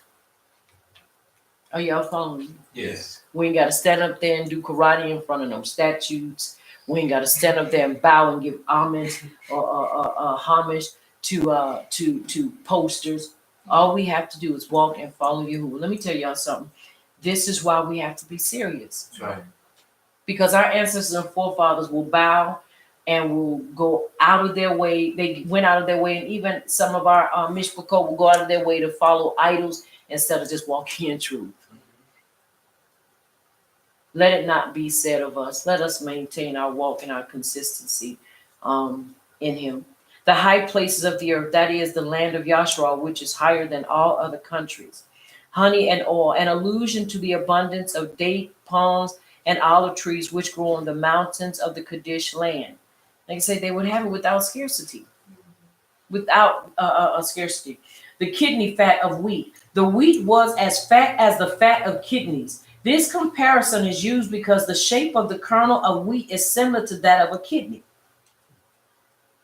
Yeshurun, a designation for Yasharal from the root of Yasher, to be upright, contempted, the rock of his salvation, in complete ungratefulness, acting like Nabal. To him for his mercies, they exchanged him for foreign powers. We don't want to do that. And once again, and I always warn, you have to understand the same blood, the same DNA that runs in our ancestors runs in us. And if we don't guard and we don't protect that, people that have high blood pressure, sugar diabetes, you have to keep a check on those things. And you can't just wait till your body starts telling you about it. You have to keep a check on it early. Sure. Our people from that time to now, many of them didn't keep check on that. They didn't keep those things. Say, okay, wait a minute, hold up. It's getting a little higher than normal. I need to start working on this now. They didn't do that. So what happened was they got comfortable with what they were doing, and then it was passed on to us. I read something the other day that really got me to thinking. You have to understand, we inherited the way we had. We inherited the way of life we had before walking in truth, because it was not shared to us until now. Right. So we ended up walking in either Christianity or some other way of life because that's what we inherited, because that's all what we knew. Right. So now that we're in truth, we walk in truth and we guard it and we keep it because we know this is our life. That's right. And if we let it slip and let it go, then we will find ourselves drifting away, further and further away, when we're supposed to be drifting in, or we're supposed to be being brought in by Torah. That's right. We're not drifting out, but we're deliberately walking in. We're deliberately making a conscious effort to come to Torah and walk in Torah and have Torah as the basis for our lives, no matter what's going on. Okay. Forever and always, always and forever. Always and forever, each moment with you. It's just like a dream to me that somehow came true. And if I think it was something else, but it was a Hobbs song of yesteryears when I was a little girl. But you have to understand. He said, if you get lonely, just call me and say. And we've got a lifetime of a Hob that won't ever change. Every day, Hob me in your own special way. It says, take time to tell me that you really care, and we'll spend together. We'll spend forever together, always and forever. That's the name of the song. That should be our heart towards Yahuwah, always and forever, Sure. forever and always. Are you hearing me? Yes. Always and forever always. Each moment with you is just like a dream to me that somehow will never change. Are you following me? Yes. That is how we have to be with Abba Yahuwah. If we are not like that with Abba Yahuwah, because he's already shown us he's like that with us. But we need to show him we are the same way with him. That's right. That's right. We are to always show him that. Always. This came up.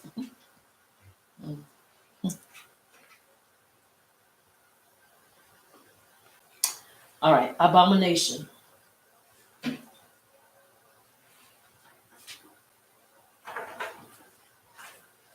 As specified in the next verse, with idols, no powers, as the Targum explains, in which is no utility.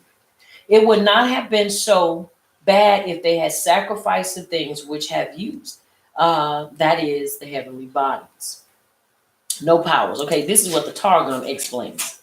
Now listen, there are different types of renderings of the writings, and this is what the Targum says. And just because it's what the Targum says does not mean that we have to legalize it or make it doctrine. Are you following me? Because nothing was supposed to be sacrificed and given unless it was authorized and it was approved by Abba Yahuwah. Never ever get that twisted, please. No powers, as the Targum explains, in which is no utility. It would not have been so bad if they had sacrificed to things which have use.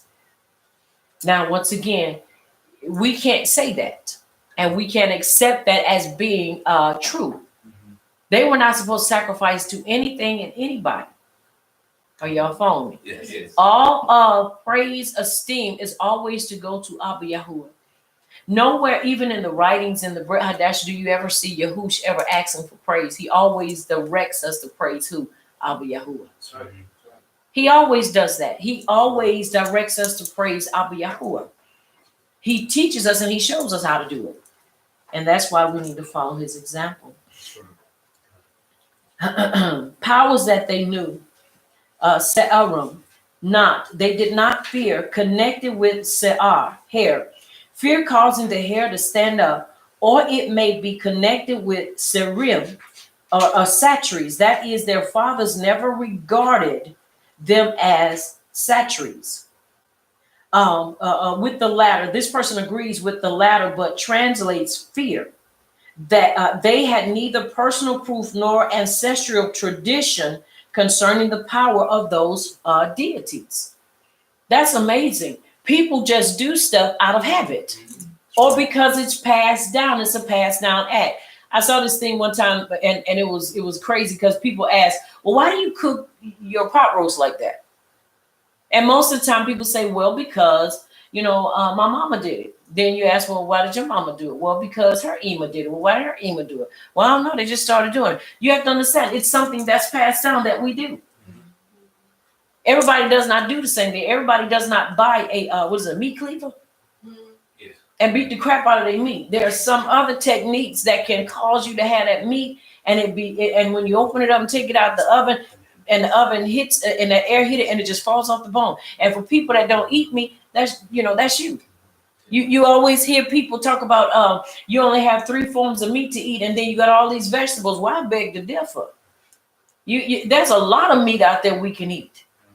You have fish you can eat. You have deer you can eat. You have goat you can eat. You have all this. You have a lamb you can eat. You have chicken you can eat. So don't try to box us in no box because we eat meat.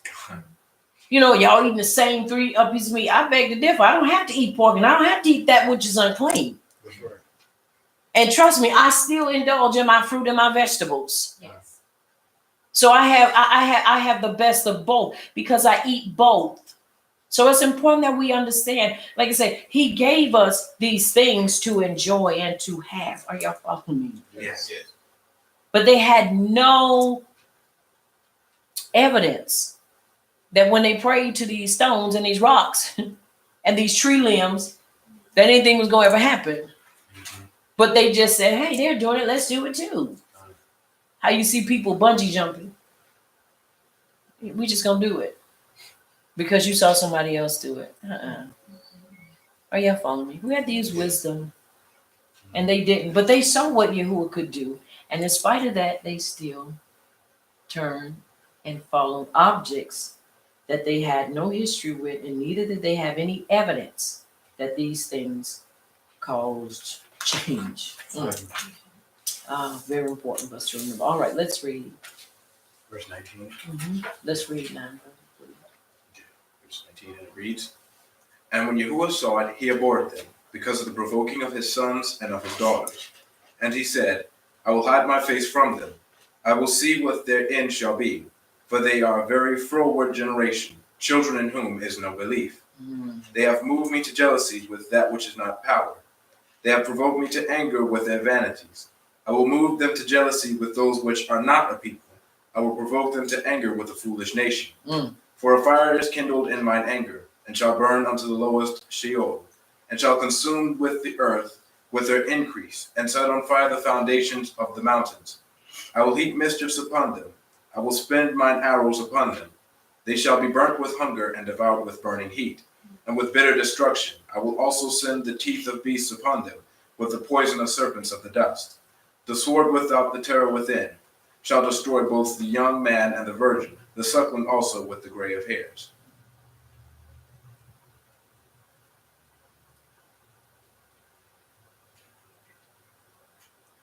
Verse 26. I said, I would scatter them into corners. I would make the remembrance of them to cease from among men. And it is so. And it is so. Did you read 9 verses? Read to 28. That gives you 9. You started at 19, right? Yes. Mm-hmm. Verse 27. Were it not that I feared the wrath of the enemy, lest their adversaries should behave themselves strangely, and lest they should say, Our hand is high, and the power hath not done all this. For they are a nation void of counsel, neither is there any understanding in them. And it is so. And it is so. Now look what he says. They provoking of his sons and his daughters. Provoked them. His daughters, though the word banim denotes both sons and daughters. His daughters is added to emphasize that the wickedness of the women would be particularly outrageous in the period of the destruction of the temple. So you got to understand, everybody had their time of wilding out and being stupid. Everybody with being disobedient and not walking in truth. When it says no power, no deity, something that is not a deity, a no people, reference to the first destruction of the temple by the Chaldeans, of whom it was said, behold, the land of the Chaldeans, this is the people that was not. That is, the Chaldeans had no national status, but Yahuwah promoted them to be his instrument, a people not mine, a vile nation, a reference to the second destruction by the descendants of Esau, describing as greatly despised. The earth, the land of Yasharal, foundations of the mountains, Jerusalem located on mountains. I will spin mine arrow upon them. All my arrows, punishment will be used against them. The wording of this curse implies a Baruch. My arrows will be spent, but Yasharal will not. The fiery bolt and bitter destruction. This means the outbreak of an epidemic caused by intensive heat and polluted air. And this is where it says in verse 24, the wasting of hunger and the devouring of the fiery bolt and bitter destruction. Once again, which is important that we understand, this caused an epidemic, intensive heat and polluted air. You know, heat and bad air, that's not a mix. That's disastrous. Without shall the sword bereave. Outside of the city, they will be defeated by invading armies. In the chamber of terror, in the chambers of the hearts of those who flee will be terror, or inside the house will be fear of pestilence. In the homes, terror will cause the young to die. They will die. So once again, we're seeing the things that happen. When you start looking at everything that happened, now remember, they haven't even gotten into the promised land yet. It's almost like they're seeing their lives pass before them. And they're already seeing what is going to happen. Famine, pestilence and famine, babies and children, and whole mishpachals dying because of what? Famine. You can't eat, you can't feed your children. And so therefore what? Somebody's going to die. And not even that, they started eating their children. You can read that in Malek. They started eating their children because there was a great famine, and because there was no food, they had to eat their children. So these things came about. Are y'all following me? Yes. Very important for us to understand. I will make an end of them. I would scatter them to an unknown corner, predicting the banishment of the 10 tribes. So he was predicting it right then and there, that they would be banished. And by them being banished, we are where we are today, scattered all over the place. And then, you know, people had that, because my people, we weren't bought here on slave ships. You may not have been bought here on no slave ship, but you still treated like a slave. Because you ain't got nothing just like the rest of us trying to get it. It's the truth. We want to get that tit for tat. Well, you know, my people weren't bought over here because there's no record of us being slaves. That might be true. Kudos for you. But when it's all said and done, you still don't get no recognition. You still are not identified as a people because you heaped up as being black just like the rest of us. Are we hearing? Yes. So we cannot sit here and try to go tit for tat and start fighting one another. Well, I was, my people, there is no record, of us ever being brought here. We were already here. Yeah, you already here, but it's still no record of you really, the way they treat it is like you were never here. Are y'all following me? Yes. Just showing us how the enemy does and how he plays tricks and how he does these things to keep us divided, but also to try to make that what Yahuwah said to be a lie. Whether you were here or there, or whether you were brought here, guess what? We still scattered. That's right. Because until we be united, we are still not a nation standing under one rule, under one government, and under one voice. Yes. We're still scattered. So this is where we need to kind of put that stuff down and say, you know what? It doesn't matter. What matters is we need to be unified, and we need to come together. We need to come together, and we need to work together. Yes. Yes. And you have to understand when I say work together, set the times. All of us don't really have time. Some of us are already established in many areas. Many of us are trying to get established. Many of us are still working on things. So if someone says, or if I says, we got to get with you because we got this going on, understand it's because we're still trying to get ourselves established. We're coming out of a system that took so much from us. And now we're in a part of rebuilding, regrouping.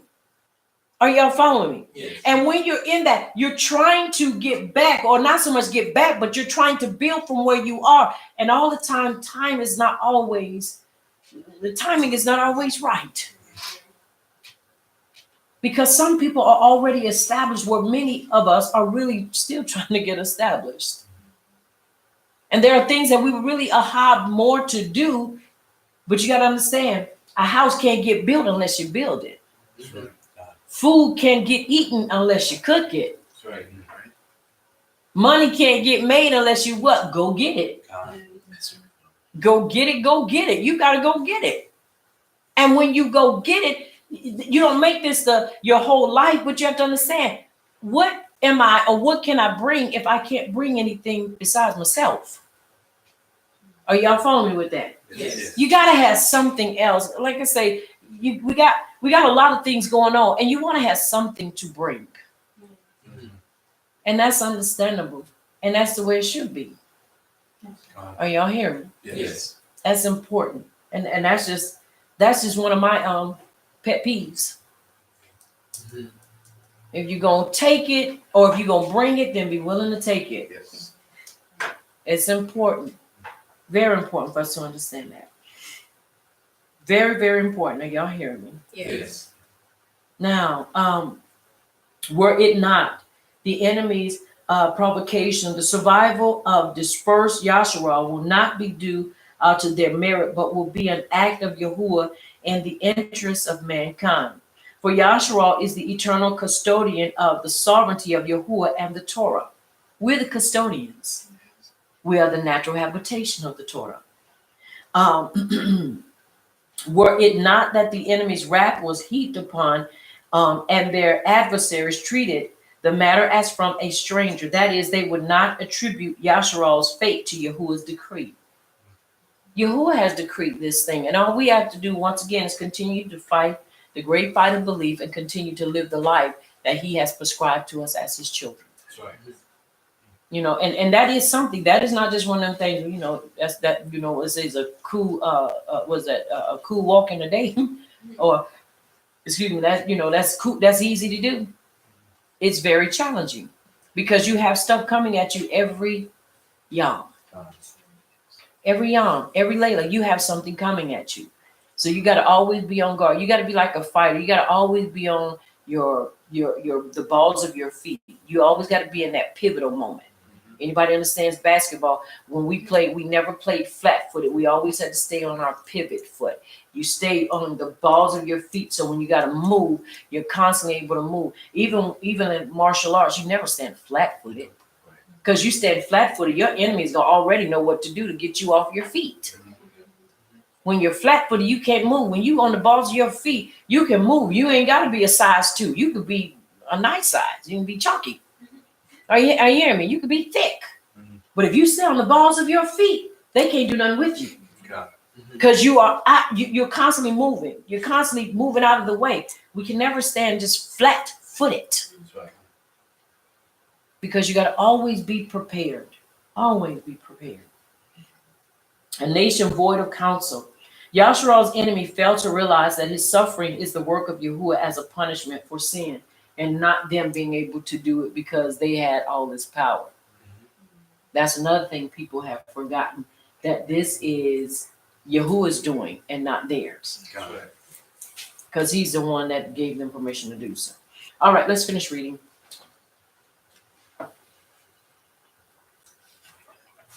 Let's read 9 verses.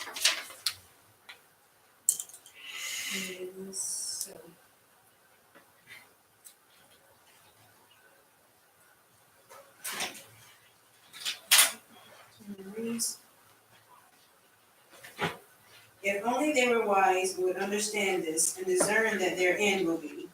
How could one man chase 1,000 or 2 put 10,000 to flight unless their rock has sold them, unless Yahuwah had given them up? For their rock is not like our rock, as even our enemies can see. Their vine comes from the vine of Sodom and from the fields of Gomorrah. Their grapes are filled with poison, and their clusters with bitterness. Their wine is the venom of serpents and deadly poison of cobras. Have I not kept this in reverse and sealed it in my vaults? It is mine to avenge, I will repay. In due time, their foot will slip. Their day of the disaster is near, and their doom rushes upon them.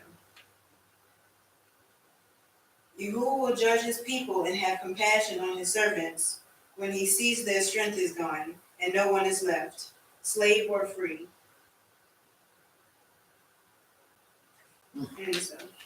And it is so.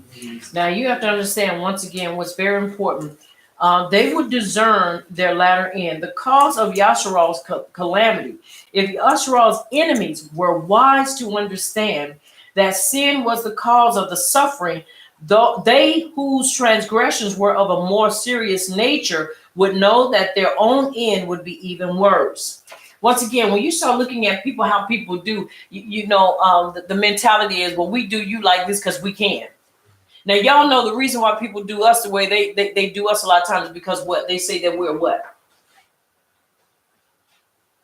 We're what people?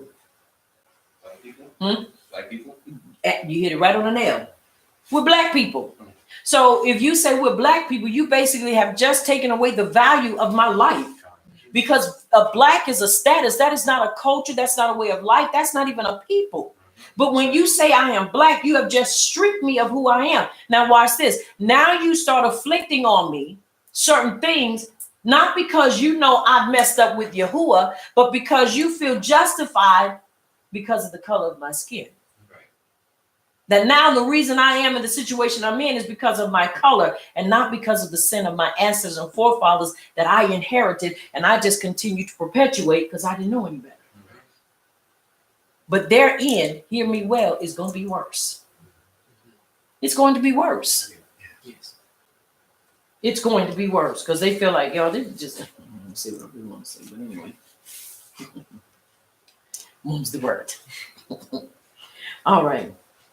So it's important, once again, that we view these things and we see them in their right perspective. Are you hearing me? Yes. Very important. All right.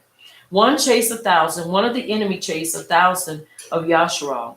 Except their rock had given them over. The extraordinary character of Yasharal's defeat should serve the enemy as proof that the overthrow was from Yahuwah. I mean, even now, that makes perfectly great sense. Right. We who are a powerful people, who are a people of resolution and resolve. Sometimes you start thinking, how in the world could that have happened? You know that is because there is Yahuwah involved in it. I ain't gonna say no higher power. You know Yahuwah is at the helm of it. Yes. These things that can happen to us and even to our people. We know who's at the helm of it. We know why it's being done. So that's no mystery to us. Are y'all following me? Yes. No mystery whatsoever to us. So when you see these things, we ought to not, feel two of one, but we ought to understand. We know that is Yahuwah, while the enemy believes it's them. See, we gonna have the last laugh. While they're sitting up laughing and saying, "Oh, we gonna get them," and we've already just about did this and did that to them. No, we understand, and the only way to remove that is that we, as a people, as a nation, have to repent all together. Until we all come together and do it as one. And I'm not talking about, and do the feast, because everybody doing the feast days on different times. We might all do it in the same month, but we still doing them on different days, different times. Right. So we still are not connecting. But when our time comes and we all are like a shofar, the sound of a trumpet blast that says, distress, distress, distress, that says, Yahuwah, you are the only one that can bring us out of this dilemma. You're the only one that can break the chains. You're the only one that can bring us and give us the help. We're gonna continue to see different things happen until we all are of one voice and one purpose. That is when, and until then, we're going to continue to see things. You have to understand, I said it, we're like Mercury. And one thing about Mercury, Mercury desires to be as a whole.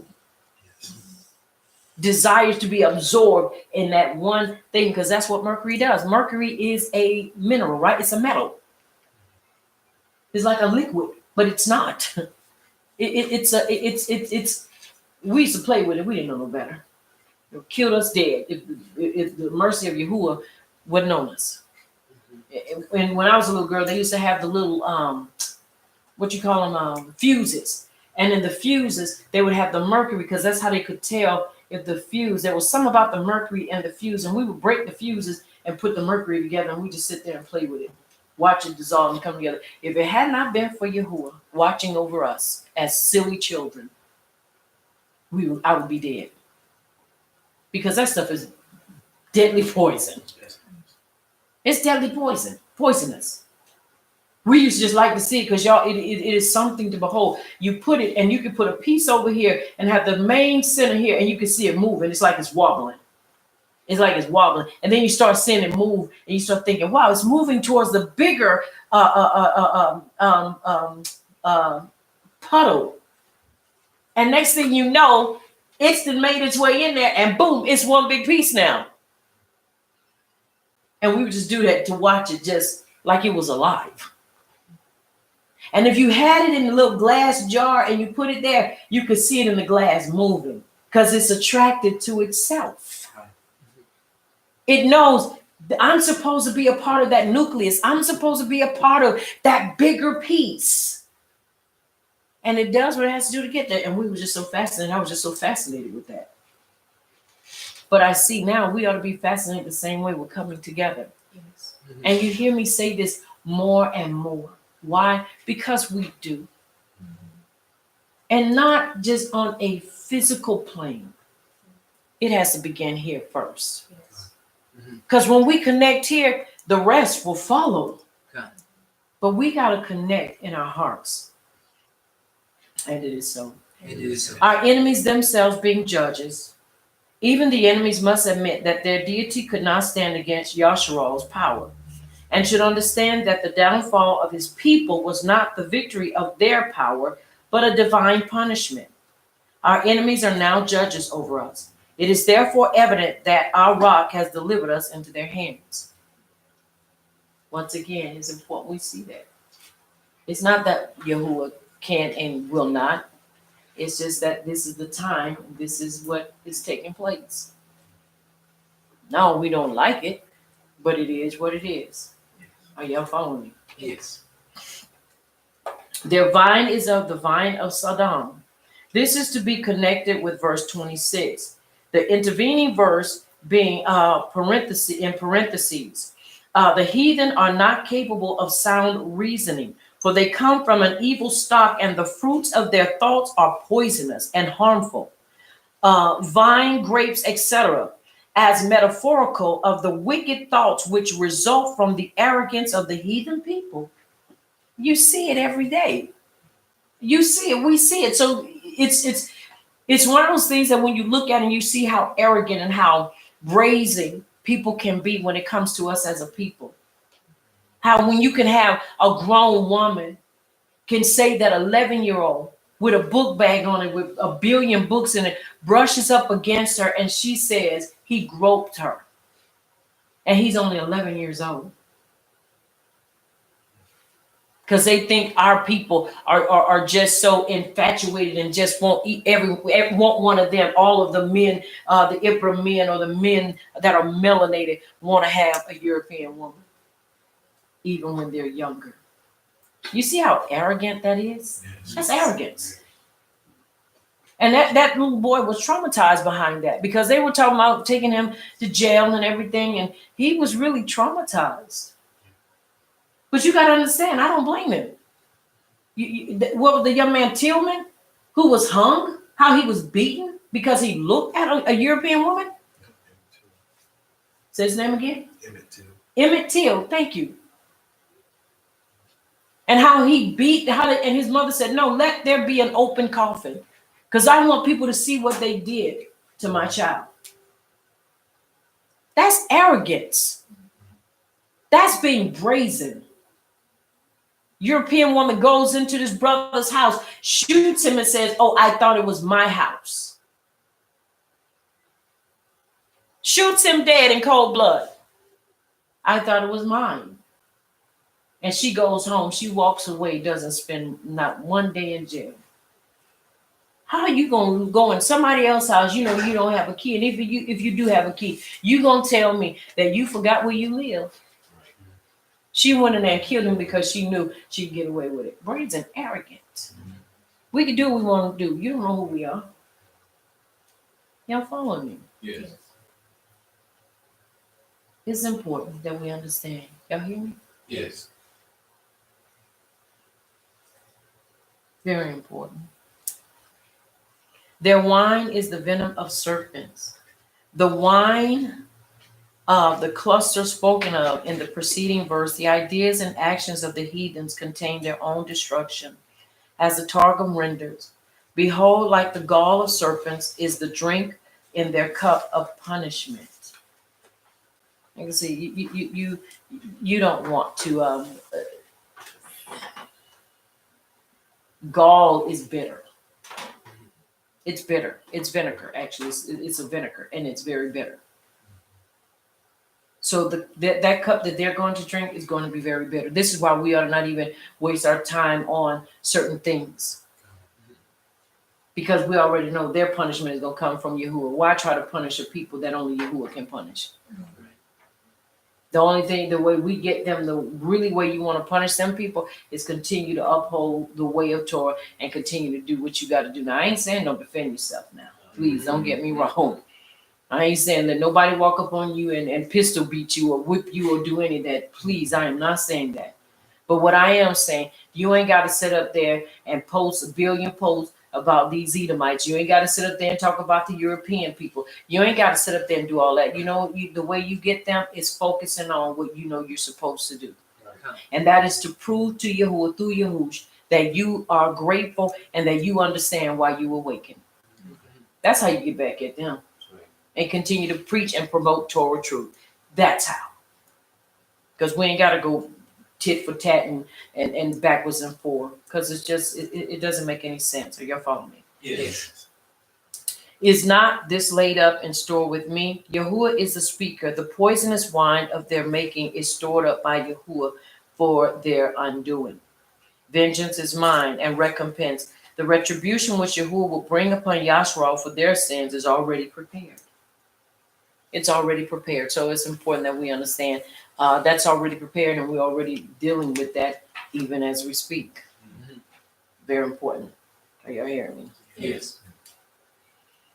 When their foot shall slip, when reliance upon the merits of the patriarchs is exhausted, when the enemies of Yasharal will fall, and be unable to rise.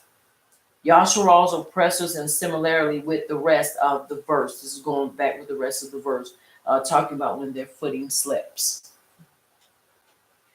Yahuwah will judge his people. Yahuwah will sentence Yasharal to the sufferings they deserve. He will execute justice on behalf of his people by meting out retribution to their tormentors. So it's important that we understand. Are y'all hearing me? Yes. That we understand truly how we are to govern ourselves, and how we are to not allow ourselves to be blindsided, not allow ourselves to lose focus or to be distracted. Very important. Very important. Repent himself. Yahuwah will relent when he sees that the strength of Yasharal's enemies has become overwhelming. When he remembers those among Yasharal who are committed to him, he's going to remember those of us that are committed to him. He's going to remember those of us that have weathered the storm. He's going to remember those of us that have fought through the things that we know that have been very challenging to our lives. He's going to pay us for these things. You know, they used to sing a song in Christianity, payday is coming after a while. And it is. And we've got to make sure we are walking and doing what we're supposed to do in this life. And it is so. It is so. Their stay is gone. Yasharal's salvation will come when his strength is spent. Shut up or left at large among the captives, particularly all having perished. Where are their powers? The enemy will mockingly ask Yasharal why his power, does not come to his rescue. Yahuwah will taunt Yasharal about the idols in which he had trusted. Who did eat? The verb is plural, although referring to Yahuwah in accordance with the heathen belief in many deities. Their mention of Yasharal's power eating the fat is also a pagan conception. The plural relates to the powers worshipped by Yasharal, who did eat. It's a plural, the verb is plural, and it's referring to Yahuwah in accordance with the heathen belief in many deities. The mention of Yasharal's power eating the fat is also a pagan conception. So them talking about him eating, that's pagan. Are y'all following me? Yes. So you look at a lot of things, meat offerings, drink offerings. We know when these things were done, Yasharal ate those things. The priest did. He said, I'm going to give them my portion. He told them, he said, you will get my portion. So most of the time when you saw them, like you see people like the Buddhists, what do they put in front of the Buddha?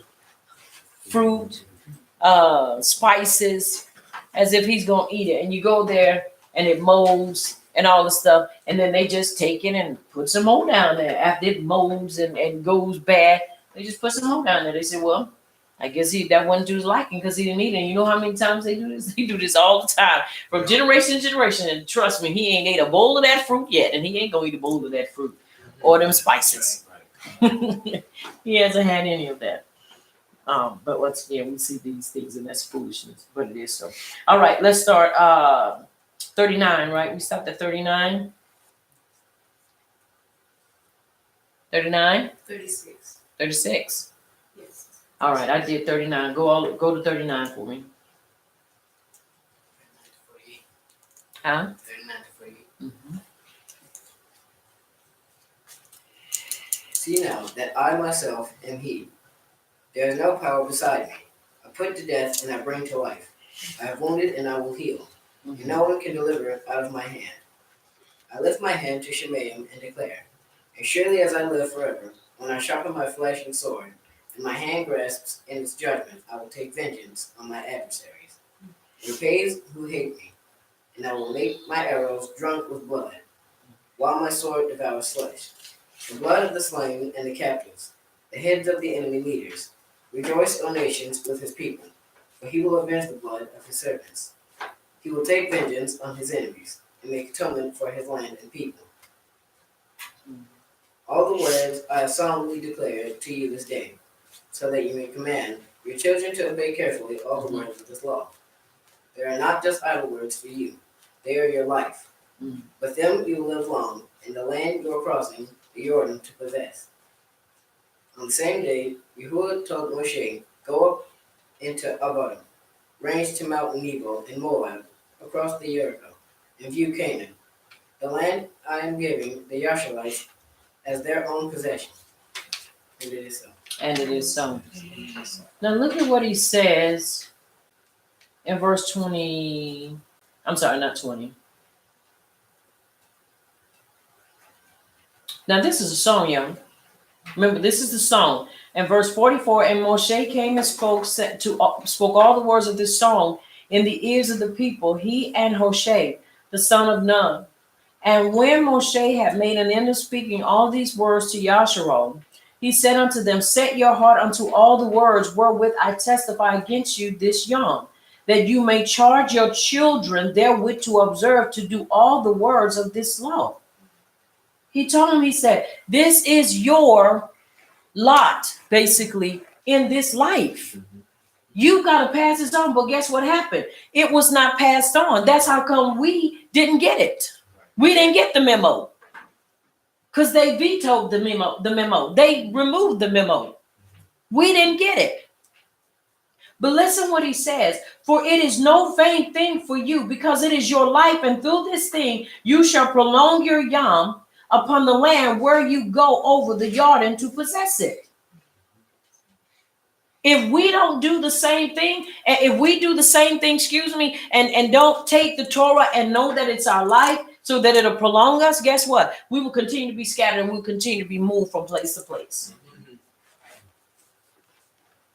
We will. People get to a point where they don't want to hear that. But let me tell you something. If we don't listen and we don't follow the instructions, we're going to find ourselves being a people that still are unstable.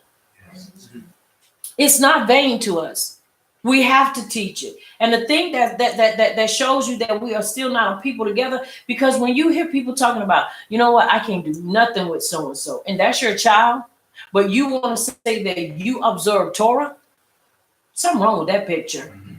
Because the Torah restrains us and brings us into a place of obedience. And you mean to tell me that the Torah you're getting, and you say, well, I try to tell them every night, oh, but you know, sometimes I skip. That's your problem. That's like skipping medicine. Right. If you've been prescribed or you've been given, okay, take this tea 3 times a day for 30 days or 60 days, and you be skipping days, how do you expect to get the results that are attached to taking it that many times? You won't. Right. You won't get it. And we think that we can skip and we can go over and it'll still be the same. It will not.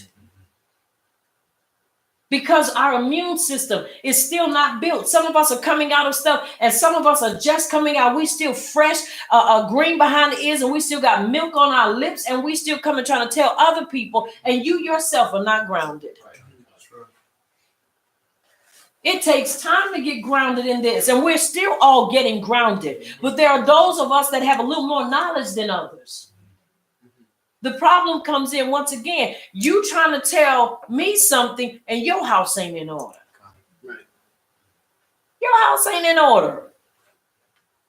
That's why it is important that we stop. And this is why, once again, when you start doing all kind of other stuff, it shows you're taking the instructions of Abba Yahuwah in vain.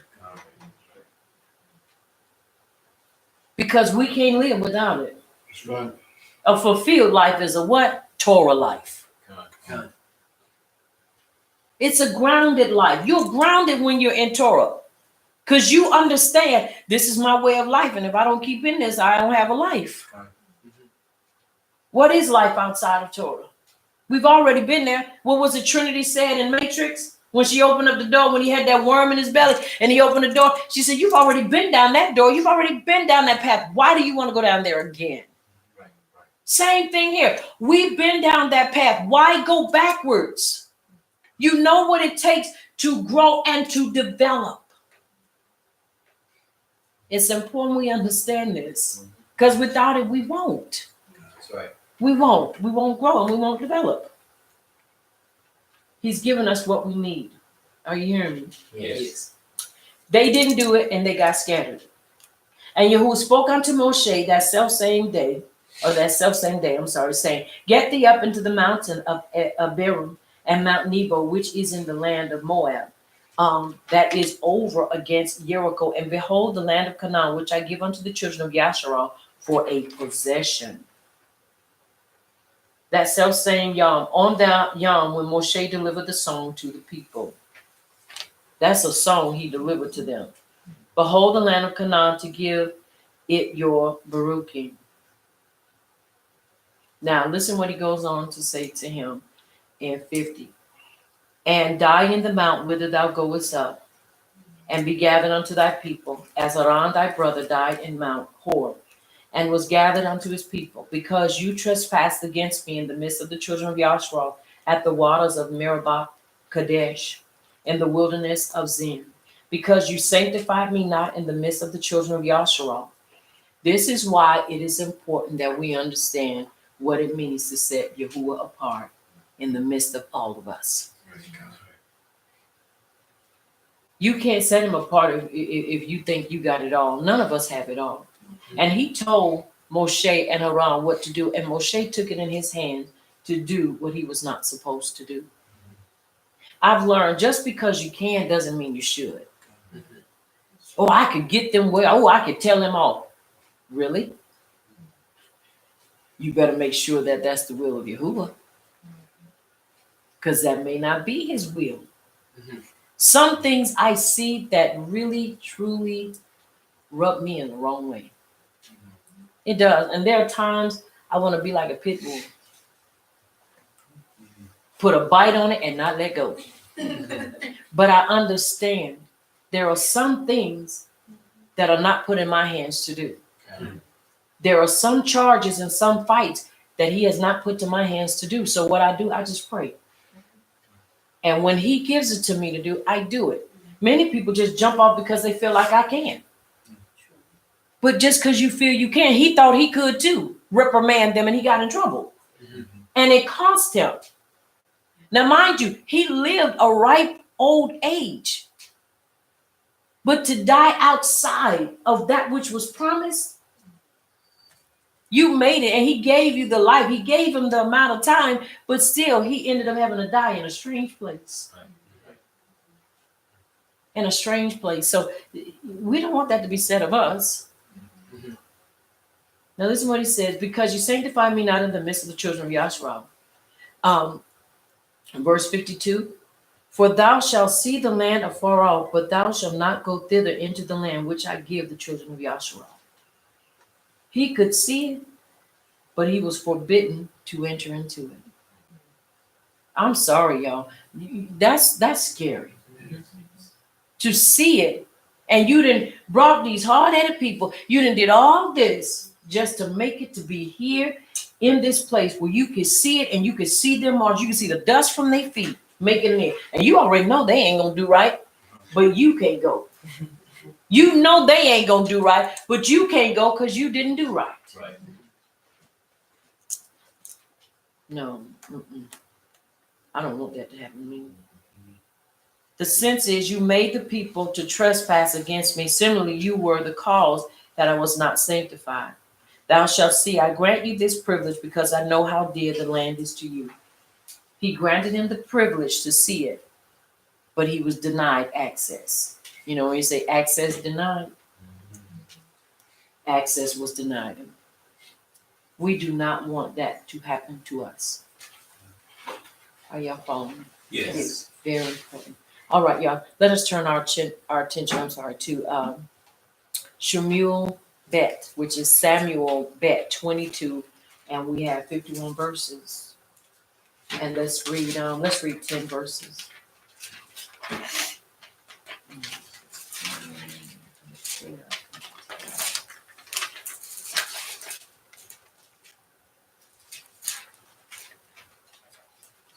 Second Samuel 22 starting at verse 1, and we're going to read 10 verses. Yes. All right, let's read.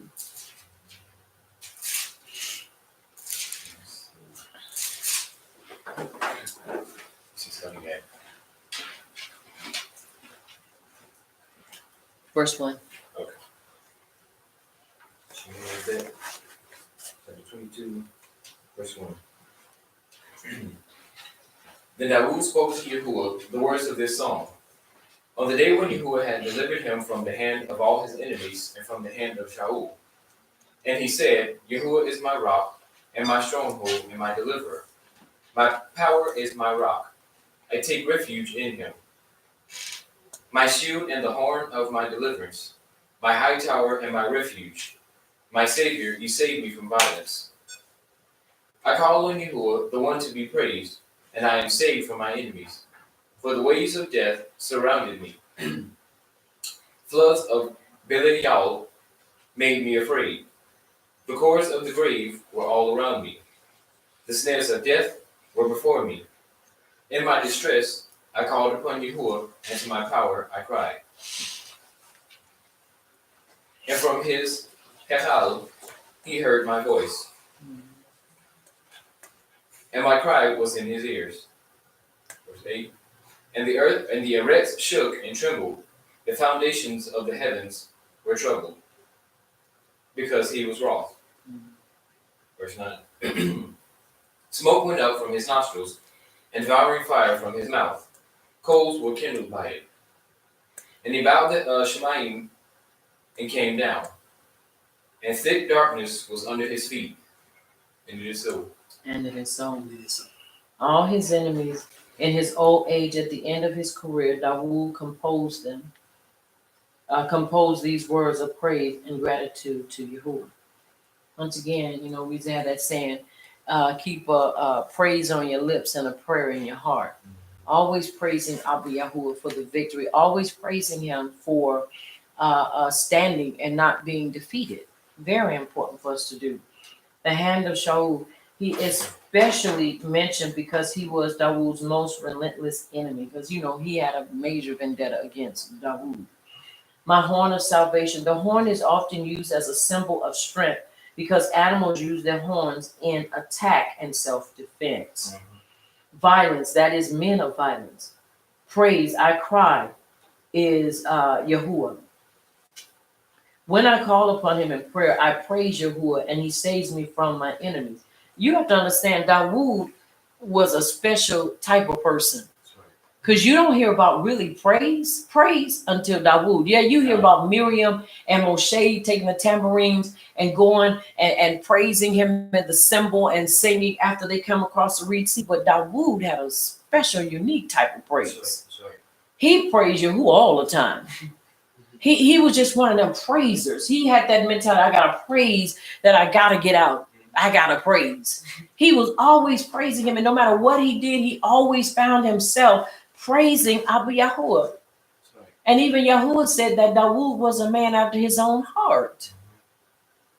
It takes doing, and even though Dawood messed up, but Dawood knew how to get it right. Because he constantly praised and he constantly stayed in the face of Abba Yahuwah. Though he was the king, he still kept himself in that place, in the heart of Yahuwah. The waves of death, the disasters which brought Dawood near to death, or waves, literally breakers, are dangers which break the heart with anxiety. The floods of Belial assailed me, metaphorical of a host of wicked enemies compared to a river in flood. Belial denotes wicked. And these are wicked people. You deal with wicked people just about every day.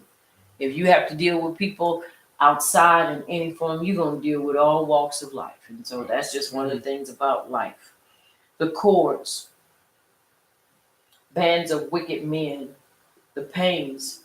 And so we're seeing all these things that Dawood is singing about, but yet he always gives Yahuwah praise for it. Always. He was a praiser. It was in him to praise Yahuwah. He just had that way because he had that relationship with Yahuwah. When you have that special relationship with him, you have no problem praising him. You have no problem saying, Yahuwah, I just praise you. I just total you for that what you're doing, that what you've done, that what you're yet going to do in the midst of everything else. You just know how to stop and praise him. And it's not one of those that's rehearsed. It's a spontaneous praise. It's just one like, what's that spontaneous combustion, Yes. stuff just blow up out of nowhere and just catch on fire out of nowhere. Your praise ought to be just like that, because you understand how great it is when you look back over your life. Sure. And the song says, and you think things over, you don't have a testimony. We are testimonies. Sorry. That should be the thing that constantly provokes us to praise it. And it is so. It is. All right, let's read 11 to 21. We're doing 10 verses, please. And he rode upon a cherub, and did fly. And he was seen upon the wings of the wind. And he made darkness pavilions round about him, dark waters and thick clouds of the skies. Through the brightness before him were coals of fire kindled. Yahuwah thundered from Shemaim, and the Abba uttered his voice. And he sent out arrows and scattered them, lightning, and confused them. And the channels of the sea appeared. The foundations of the world were discovered at the rebuking of Yahuwah, at the blast of the breath of his nostrils. He sent from above. He took me. He drew me out of many waters. He delivered me from my strong enemy and from them that hated me, for they were too strong for me. They confronted me in the day of my calamity, but Yahuwah was my stay.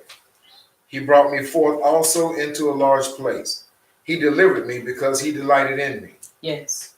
Yahuwah rewarded me according to my righteousness, according to the cleanness of my hands. He has recompensed me. And it is so. And it is so. Dawood was singing. You can hear rap up in there. You can hear rap up in there. You can hear him singing. It's just what is it? Not what's the harmony. When you hear the rhythm of it, you can hear the passion. You can hear the ahab in there. And he rode upon a cherub and did fly. Yea, he was seen upon the wings of the wind, and he made darkness pavilions around about him, gathering of waters, thick clouds of the skies, and at the brightness before him coals of fire flamed forth. Yahuwah thundered from Shemaim, and the Most High gave forth his voice. You could hear him like he ain't got maybe not a mirror, but you kind of he putting that thing in. Right. That's rhythm. That's music. Because you can feel that he's saying this. And he sent out arrows and scattered them, lightning, and discomforted them. And the channels of the sea appeared. He just had that way. You had them people that can drop them bars and that know how to rap, put that they don't, sometimes you don't even have to have music. They just know how to drop them bars. And Dawood could do that. And this is what he was doing. He was pouring out his heart. But remember, Yahuwah always made them sing a song. Right.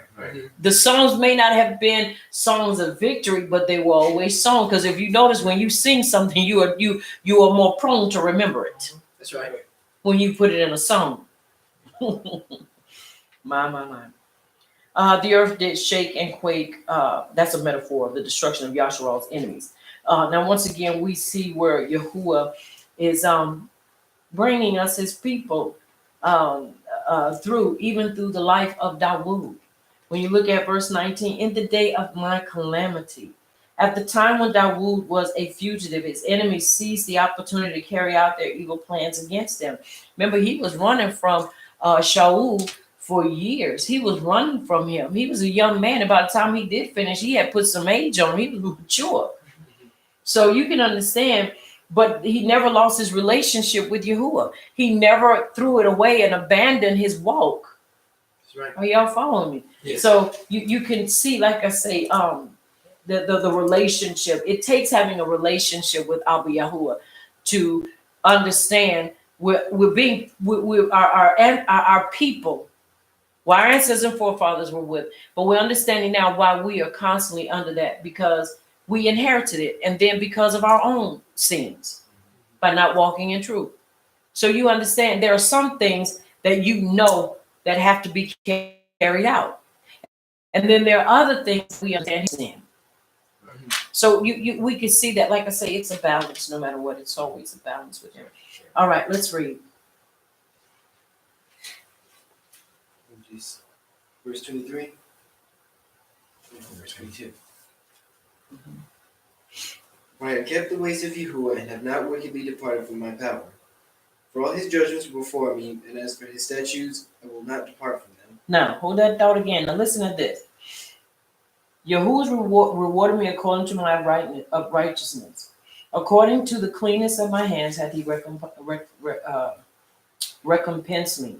Now, when you look up here, look down at verse 23. For all his ordinances were before me, and as for his statutes, I did not depart from them. What is the thing that he told us to do?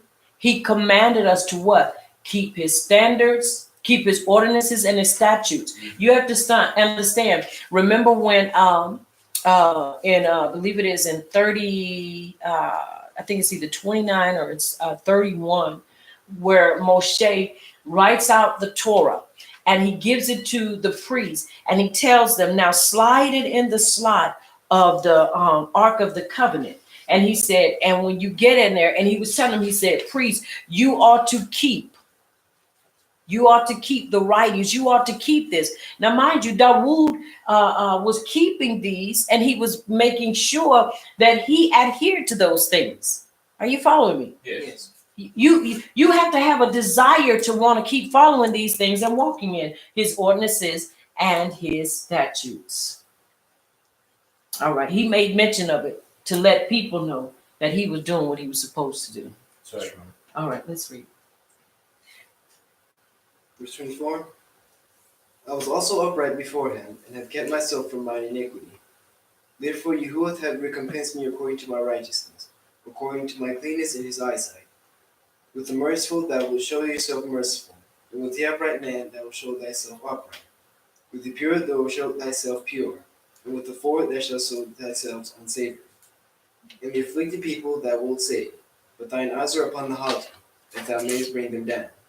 For thou art my lamp, O Yahuwah, and Yahuwah will lighten my darkness. For by thee I have run through a troop, by my power have I leaped over a wall.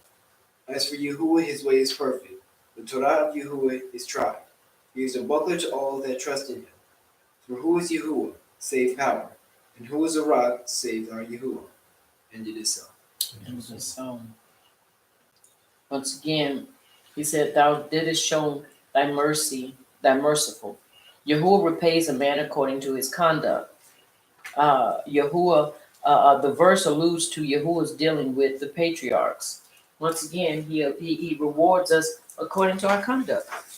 You have a conduct that's great, and you're following in his instructions, you will be rewarded accordingly. If not, you will be rewarded what a person that's outside of truth gets rewarded. Mm-hmm. And that's judgment. And either way, we're all going to be judged, but you'll be judged in a different manner because you'll be judged for your wrong deeds.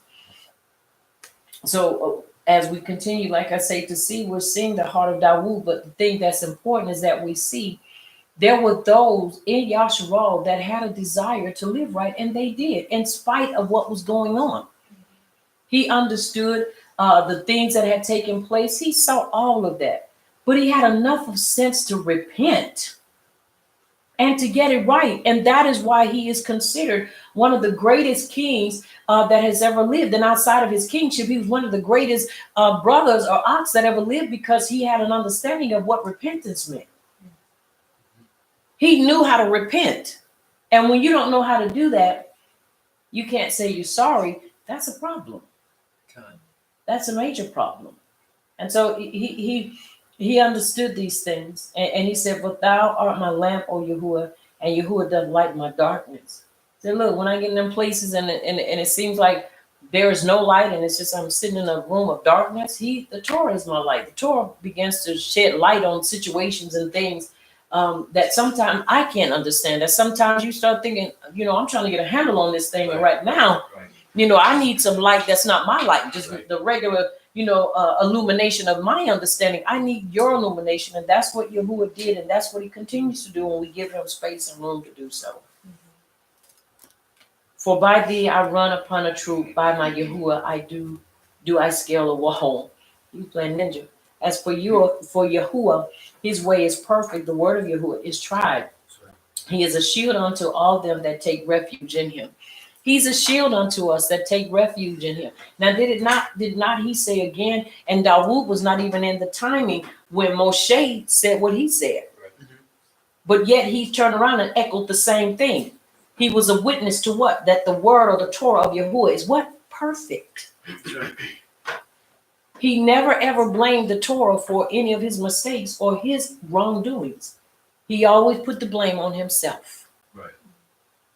And admitted to his own weakness or what have you. Are you following me? There are some things that we can that we did inherit that wasn't bad. Is we gotta let those things surface. Dawood understood his Torah is perfect. Sorry. And that's the only thing that really is perfect. Verse 32. For who is Yahuwah save power, and who is a rock save our power? Yahuwah is my refuge. Yahuwah, is my strong fortress, and who letteth my way go forth straight, so that he can move forward. Let's start at verse 34, please. Let's do, once again, 10 verses.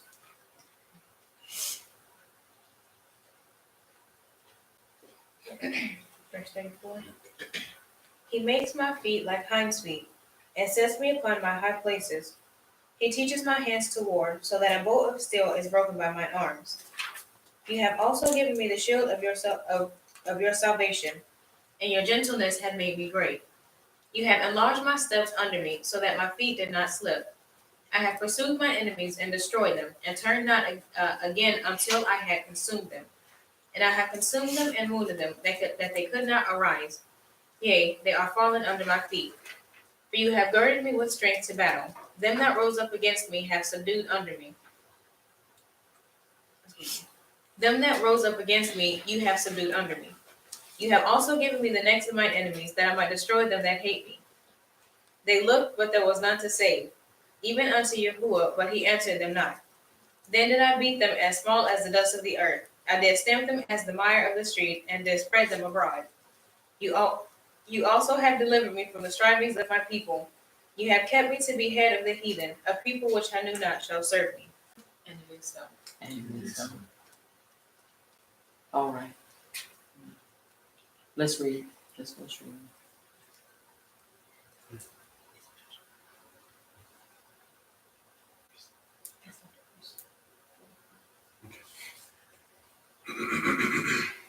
Verse 45.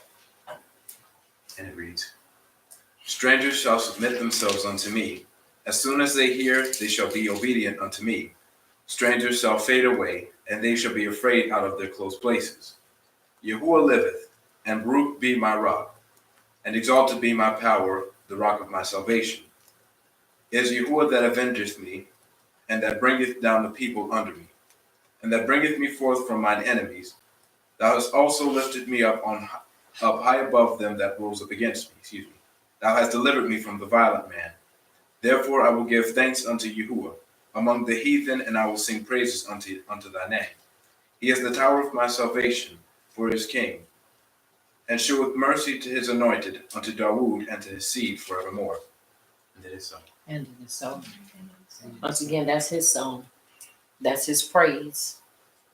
His praise to show the victory and to show the phases of what he had gone through, and to show the beauty, and to show that when calamity arises, Yahuwah will be there, and also to show that Yahuwah will always make a way for his people as long as we maintain our walk in him. That's so important for us to maintain. And one thing I've learned, if you go out there and try to fight a battle on your own, and Yahuwah has not, just prepare to be like what happened to them in Ai with Yahush, the son of Nun.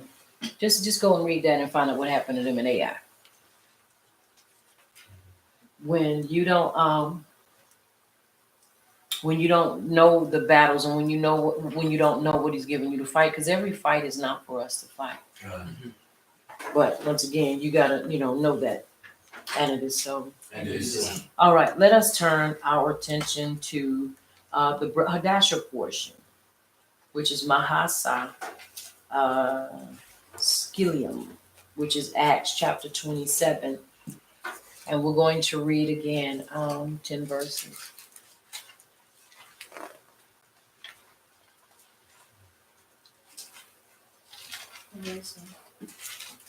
And it is so. All right, let's read.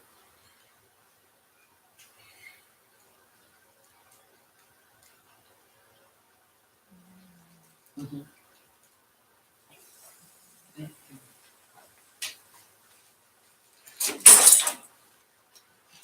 Acts chapter 27, verses 1 through 10.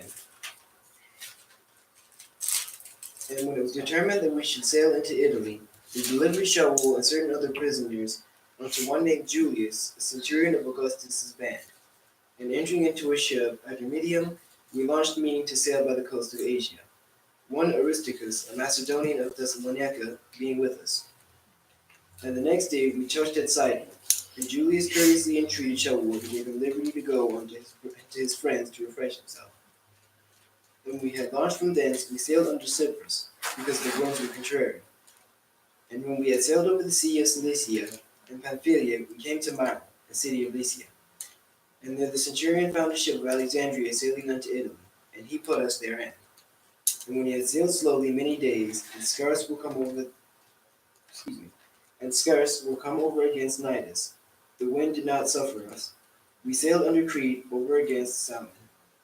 And hardly passing it, came unto a place which is called the Fair Havens, nigh whereunto was the city of Lasea. Now when much time was spent, and when sailing was now dangerous, because the fast was now already past, Shaul admonished them, and said unto them, Sirs, I perceive that this voyage will be with hurt and much damage, not only of the lading and ship, but also of our lives. And it is so. And it is so. One thing, verse 5. And when he had sailed over the sea of Sicily and Pamphylia, we came to Myra, a city of Lycia. Now I want to read you some. Y'all know I don't always read the footnote, but when things are pertinent. Myra is an ancient town in Lycia near a small town called Kale or Dimri, and is today in modern-day Antalya province of Turkey. Saint Nicholas of Myra was the bishop of Myra in the 4th century, who the Christians made into the present-day figure known as Father Christmas. Myra was taken by the Assids, the Muslim army, under Caliph Harun al-Rashid. Later, it was overtaken by Seljuk Turks. Overtaken by the Seljuk Turks. Yeah, by the Turks. Now, we're looking at him on this going.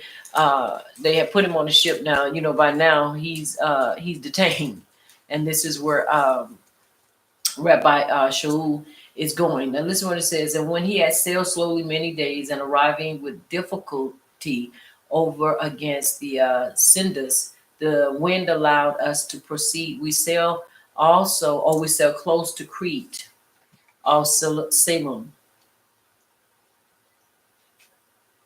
Where was Crete? Crete was part of the Byzantine Empire, but then was captured by Iberian Muslims led by Abu Hafs Omar al-Boti, who established a piratical emirate of the island. In 960, Nicephorus Phocas reconquered the island, which remained under Byzantine control until 1204, when it fell into the hands of the Venetians at the time of the Fourth Crusade. During Ottoman rule, many churches and monasteries were converted to mosques.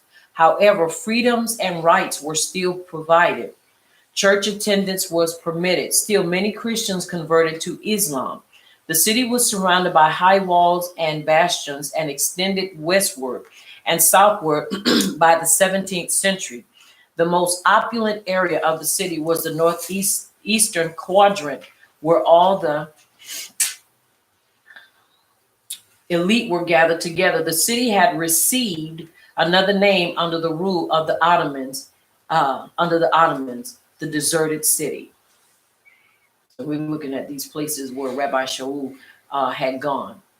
That was off of Salem, or Crete. I'm sorry, that was Crete.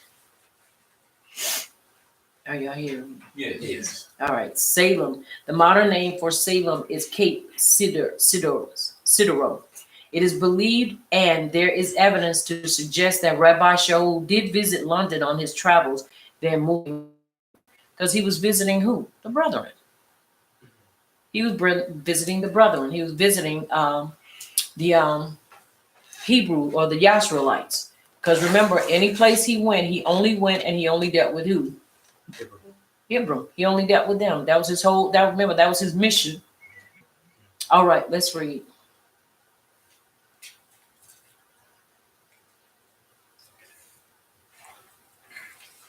Verse 11. 10 verses, read verse 21. Nevertheless, the centurion believed the master and the owner of the ship more than those things which were spoken by Shaul. And because the haven was not commodious to winter in, the more part advised to depart then also, if by any means they might attain to Phoenix, and there to winter, which is in haven of Crete, and lieth toward the southwest and northwest. And when the south wind blew softly, supposing that they had obtained their purpose, losing thence they sailed close by Crete. But not long after there arose against it a tempestuous wind called Eurosleodon. Excuse me. And when the ship was caught up unto the wind, we let her drive. And running under a certain island which is called Clauda, we had much work to come by the boat. Which when they had taken up, undergirding the ship, and fearing lest they should fall into the quicksands, strake sail, and so we were driven. And we being exceedingly tossed with a tempest, the next day they lightened the ship. And the third day we cast out with our own hands the tackling of the ship. And when neither sun nor stars in many days appeared, and no small tempest lay on us, all hope that we should be saved was then taken away. But after long abstinence, Shaul stood forth in the midst of them, and said, Sirs, you should have hearkened unto me, and have not loosed from Crete, and to have gained this harm to loss. And it is so. Now, when it says that this was during the fast, you have to remember this was during the fast of what? Unleavened bread. And they had been fasting, and the people, because of the storm and what was going on. Now, you have to remember, regardless of what Rabbi Shaul was going through, he still obeyed and he still kept the feast. Right. Are you following? It's important that we understand everything that Yahuwah has given unto us to help us live and to obtain salvation and to do what we need to do is written. It's written in the writings. The corrections, the encouragement, everything that we need is in the writings. Right. This is why it is important that we don't just go off on a tangent and just start doing a lot of things. Right. Because when we do a lot of things, we end up losing focus on what's important. Now, I said, and I'll continue to say it. I've said it in the teaching, and I'll continue to uphold what I said because I know what Yahuwah has given me. There are 7 main feasts, and you can read them in Wayikra chapter 23 that tells us what and how to do. Now, when we talk about Hanukkah, the problem that comes in with this is you have to understand they were only supposed to do this for one day. And the reason they were only supposed to do it for one day is because they were celebrating because they had missed 3 years. But because of one of Mattathias' sons, and I believe it was John, who was zealous, said, we're going to do it for 8 days. We're going to make this into an annual feast. That was not supposed to be so. This is why you have now the Hanukkah, which was created. One day, you don't need to use a Hanukkah, even a menorah, because it's supposed to be in place at all times. Which might put that one up there. Which is important for us to understand. And the reason why I'm addressing this is because we are still trying to hold on to things that we need to get an understanding of and let go. Bottom line, if it was given unto us to be a part of the main feast, then Yahuwah would have said it. He would have given us instructions on how to govern ourselves concerning it. I said, and I'll continue to say it. We don't minimize this time of victory in no way, but neither do we take it and try to make it of equal value like the rest of them. 8 days. And in the 8-day process, you have a Hanukkah in your presence. You have to light it, and you have to use the Shemesh candle, which is the service candle, which is the name of the sun deity.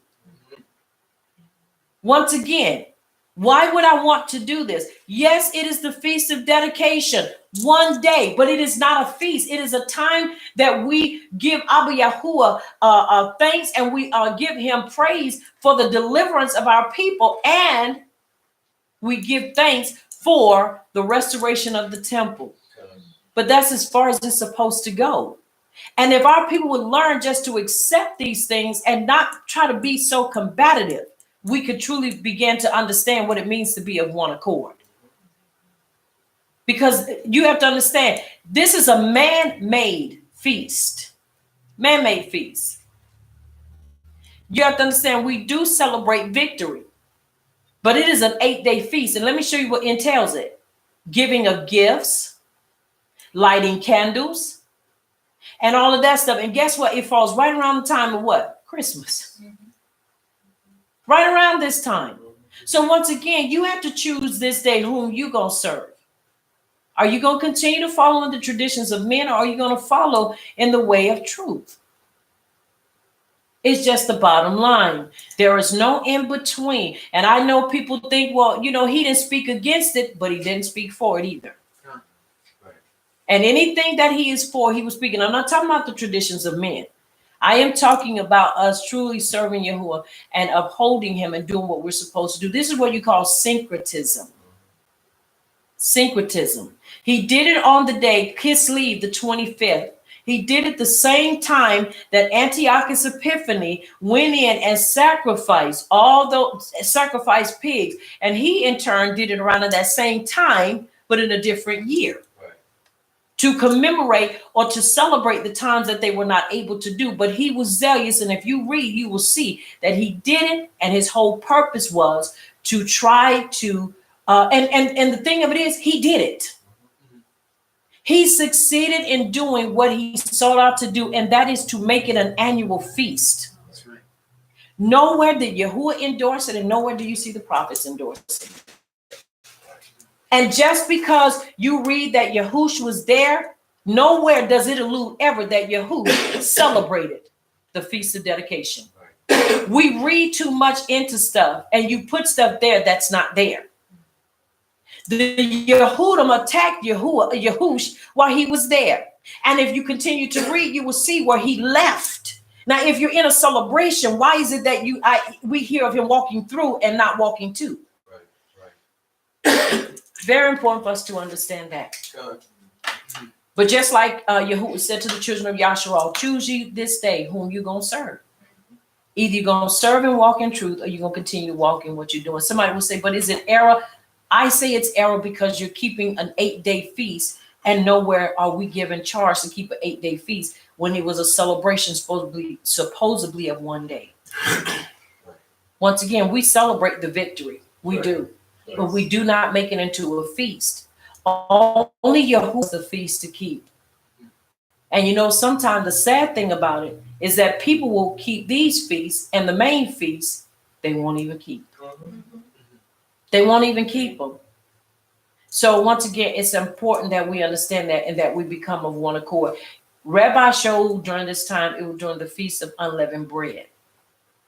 And it shows you because it said in their fasting, because Rabbi Shaul was fasting. And then when you read down and it says that they didn't want to eat. They didn't want to eat, but he encouraged them to eat. Now, mind you, he had told them, he said, if you listen to me, all will be well. But they didn't want to listen to him. So they end up suffering loss because they were disobedient and didn't listen. Now, they ended up having to throw a lot of stuff overboard, and they ended up having to do a lot of stuff. Are you hearing me? Yes. It's important that we understand that you can't just, in this walk, you have to be careful of information that you get, because all information is not kosher information. All information is not right information. And just because you think a piece fits in the puzzle doesn't mean it fits there. We have to go to scripture. And I ain't talking about traditions. I'm talking about what Yahuwah has to say about it. And so it's important that we understand these things. We give credence and we tell Abba Yahuwah, or we show our appreciation and praise because we know he did it for them. He's going to do it for us. Right. And that's what we do. And the thing of it is, once again, what's the problem with that? Just like someone would say, well, what's the problem with keeping it 8 days? Because you've made this feast equal to unleavened bread. You've made this feast equal to main feast that it should not be equal to. Unleavened bread is for 8 days. Right. And you've made it equal to that time, which it should not be. And Sukkot is for what? 8 days. Made it equal to these feasts, which it should not be equal to. Right. And so once again, it's important that we understand these things. I say, pray, and continue to follow the instructions of Abba Yahuwah. And watch him do what he's promised to do. This was during, like I say, the Feast of Unleavened Bread. And so Rabbi Shaul was telling them, y'all have to pay attention to me. In verse 9, it says, now when much time was spent and when selling was now dangerous because the fast was now already past. Unleavened bread, they were fasting. And even though he might have been incarcerated, he still kept the fast. Right. And so it's important. I'm sorry, no, this fast was Yom Kippur, Day of Atonement. I'm sorry, the fast mentioned here is the fast of Yom Kippur, the Day of Atonement, which Rabbi Paul would have kept a 24-hour fast with no food and water, mentioned as an instruction for us as an everlasting commandment, and we equal 23:27. My correction, the Day of Atonement. Y'all follow me? Yes. Day of Atonement. Day of Atonement. I thought it was the Feast of Unleavened Bread.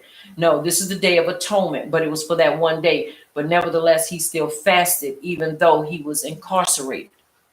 Are y'all following me? Yes. Now, by him fasting, that lets us know that he still kept the feast. And he in no ways tried to do anything different, and neither did he make any excuses. Did he add or did he take away? Absolutely not. Are y'all following me? Yes. Now, when we read verse 17, after the crew had hoisted it, they used supports undergirding the ship, and fearing lest they should run aground on the Syrtis, they lowered the sea anchor, and thus letting themselves be driven along. You know what that means? They basically had to drop the anchor and let it drag so that it would catch something and stop them, because they couldn't do anything else. So they wouldn't just be slammed into something, because they couldn't do anything else because of their disobedience. He said, look, y'all, if you just follow me, everything will be saved. And this, but they didn't want to hear that. Are you hearing me? Yes. Verse 18, and we being exceedingly tossed with a strong wind, the next day they began to throw things overboard. So they ended up losing because of their what? Disobedience. Because of their disobedience. They began to lose the whole cargo. They ended up losing everything because they wouldn't listen. And Rabbi Shaul was what? He was one of the prisoners. He could have kept his mouth closed, but he did not. He basically tried to help, and his help was rejected. Are y'all following me? Yes. All right, let's read.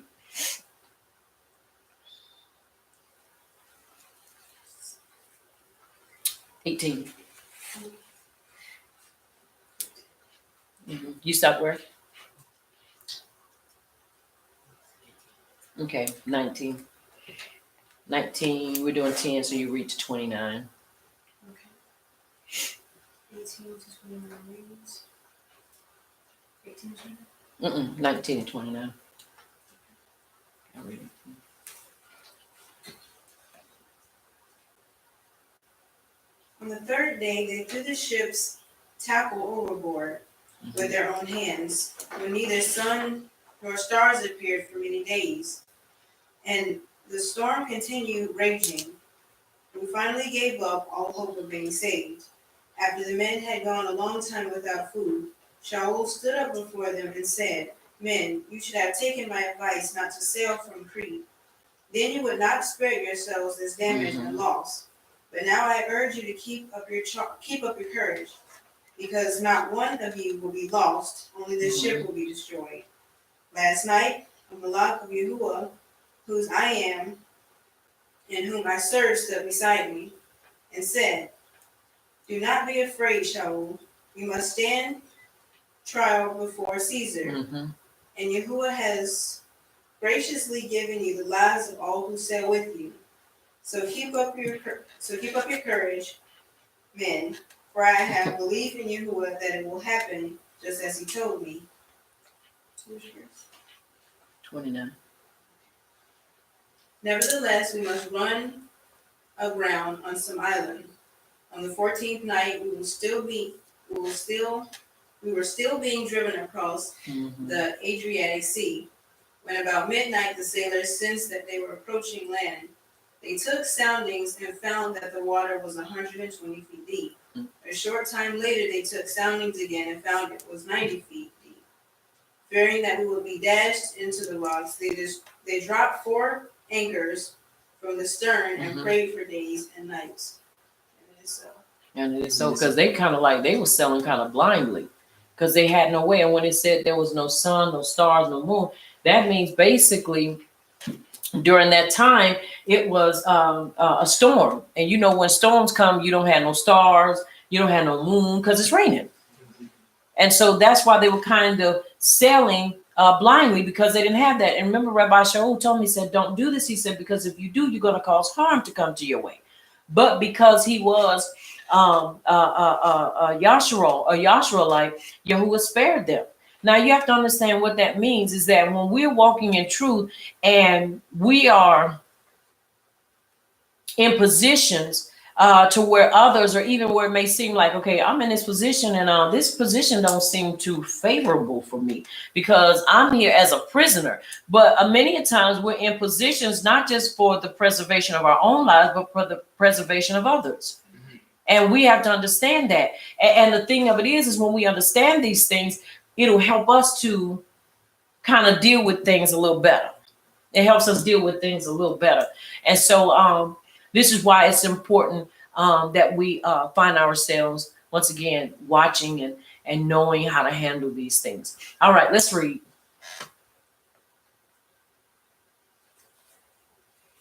Read 10. You read to 41. We only have 44 verses. Yeah, read to 41. Starting at verse 30. Mm-hmm.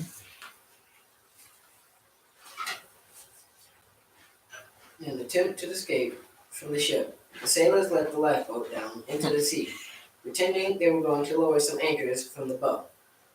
Then Paul said to the centurion and the soldiers, unless these men stay with the ship, you cannot be saved. Mm-hmm. So the soldiers cut the ropes that held the lifeboat and let it fall away. Just before dawn, Paul urged them all to eat. For the last 14 days, he said, you have been in constant suspense and have gone without food. You haven't eaten anything. I will urge you to take some food. You need it to survive. Mm-hmm. Not one of you will lose a single hair from his head. Now, you have to understand, Rabbi Shaul had just come out of the Feast of Atonement. He had just been fasting 24 hours. We know what that fast is like. You go in, you don't eat anything, and you don't have no water. You don't have anything. Now, they have been fasting 14 days because they were afraid. They were afraid. You know, when fear make you not want to eat, you know, or you just so stressed out and you don't want to eat, that puts an extra drain on you. And you have to understand, Rabbi Shaul was a man of wisdom. He understood, look, you have to eat because if you have to get in that water and you haven't eaten, you're liable to cramp up and you're liable to die. Remember, he said, none of y'all are gonna die. You're gonna, if you stick with me, you're gonna be saved. Now, the boat, on the other hand, it's gonna be rubble, but your lives will be spared. So you have to kind of understand the wisdom that is in here. And so he's telling them to eat. Now, what's what he says? Therefore, I pray you to take some food, for this is for your health, for there shall not an hair fall from the head of any of you. You have to understand, those are some bold words, because you're talking about some of these men were prisoners. Are y'all following me? Yes. They are prisoners. And just like Rabbi Shaul, they were being transported somewhere else. And so Rabbi Shaul is telling them, you know, because probably many of their minds were, I'm being punished for, I committed a crime. You know, we don't know if they murdered somebody, we don't know if they stole something. But the thing of it is that he had enough of a relationship with Abba Yahuwah that he could decree out of his mouth everything is going to be destroyed. But guess what? You're going to make it to you going to make it to your appointment. You're going to make it to that place. You ain't going to die here. You're going to live and make it to stand before whoever it is you have to stand. That is where we want to be. That is the type of relationship and authority that we want the Abba to trust us with. So when you're in a situation and you have people that are there and you say, okay, look, if you remain with me and don't do this or that and the other, everything else will be destroyed, but your life will be spared. That's the kind of life. And you got to remember, as we continue to read, we're seeing the miracle and we're seeing the mercy of Abba Yahuwah from Devarim chapter 32 all the way to Shemuel Bet 22, 1 through 51. It is talking and we're seeing the mercy and the promises of Abba Yahuwah upon our lives. We're seeing these things. We're seeing it being testified because we're seeing witnesses and we're seeing what? The power of Yahuwah in action. Right. We're seeing it in action. All right, let's read. After he said this, he took some bread and gave thanks to Yahuwah in front of them all. Then he broke it and began to eat. They were all encouraged and ate some food themselves. They were all encouraged and took some food. Okay. Although there were 276 of us on board, when they had eaten as much as they wanted, they lightened the ship by throwing the grain into the sea. Now, let me show you something. You have to understand, he had to win their confidence and he had to be convincing, because it's almost like you're going to eat this meal, but after this meal, now we didn't fast for 2 weeks. We didn't ate this.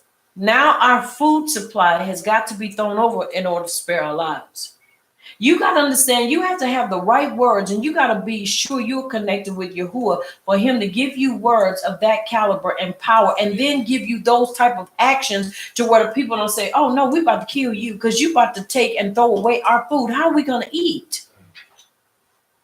After we eat this one meal, you said we're not going to die. So how are we going to survive without food?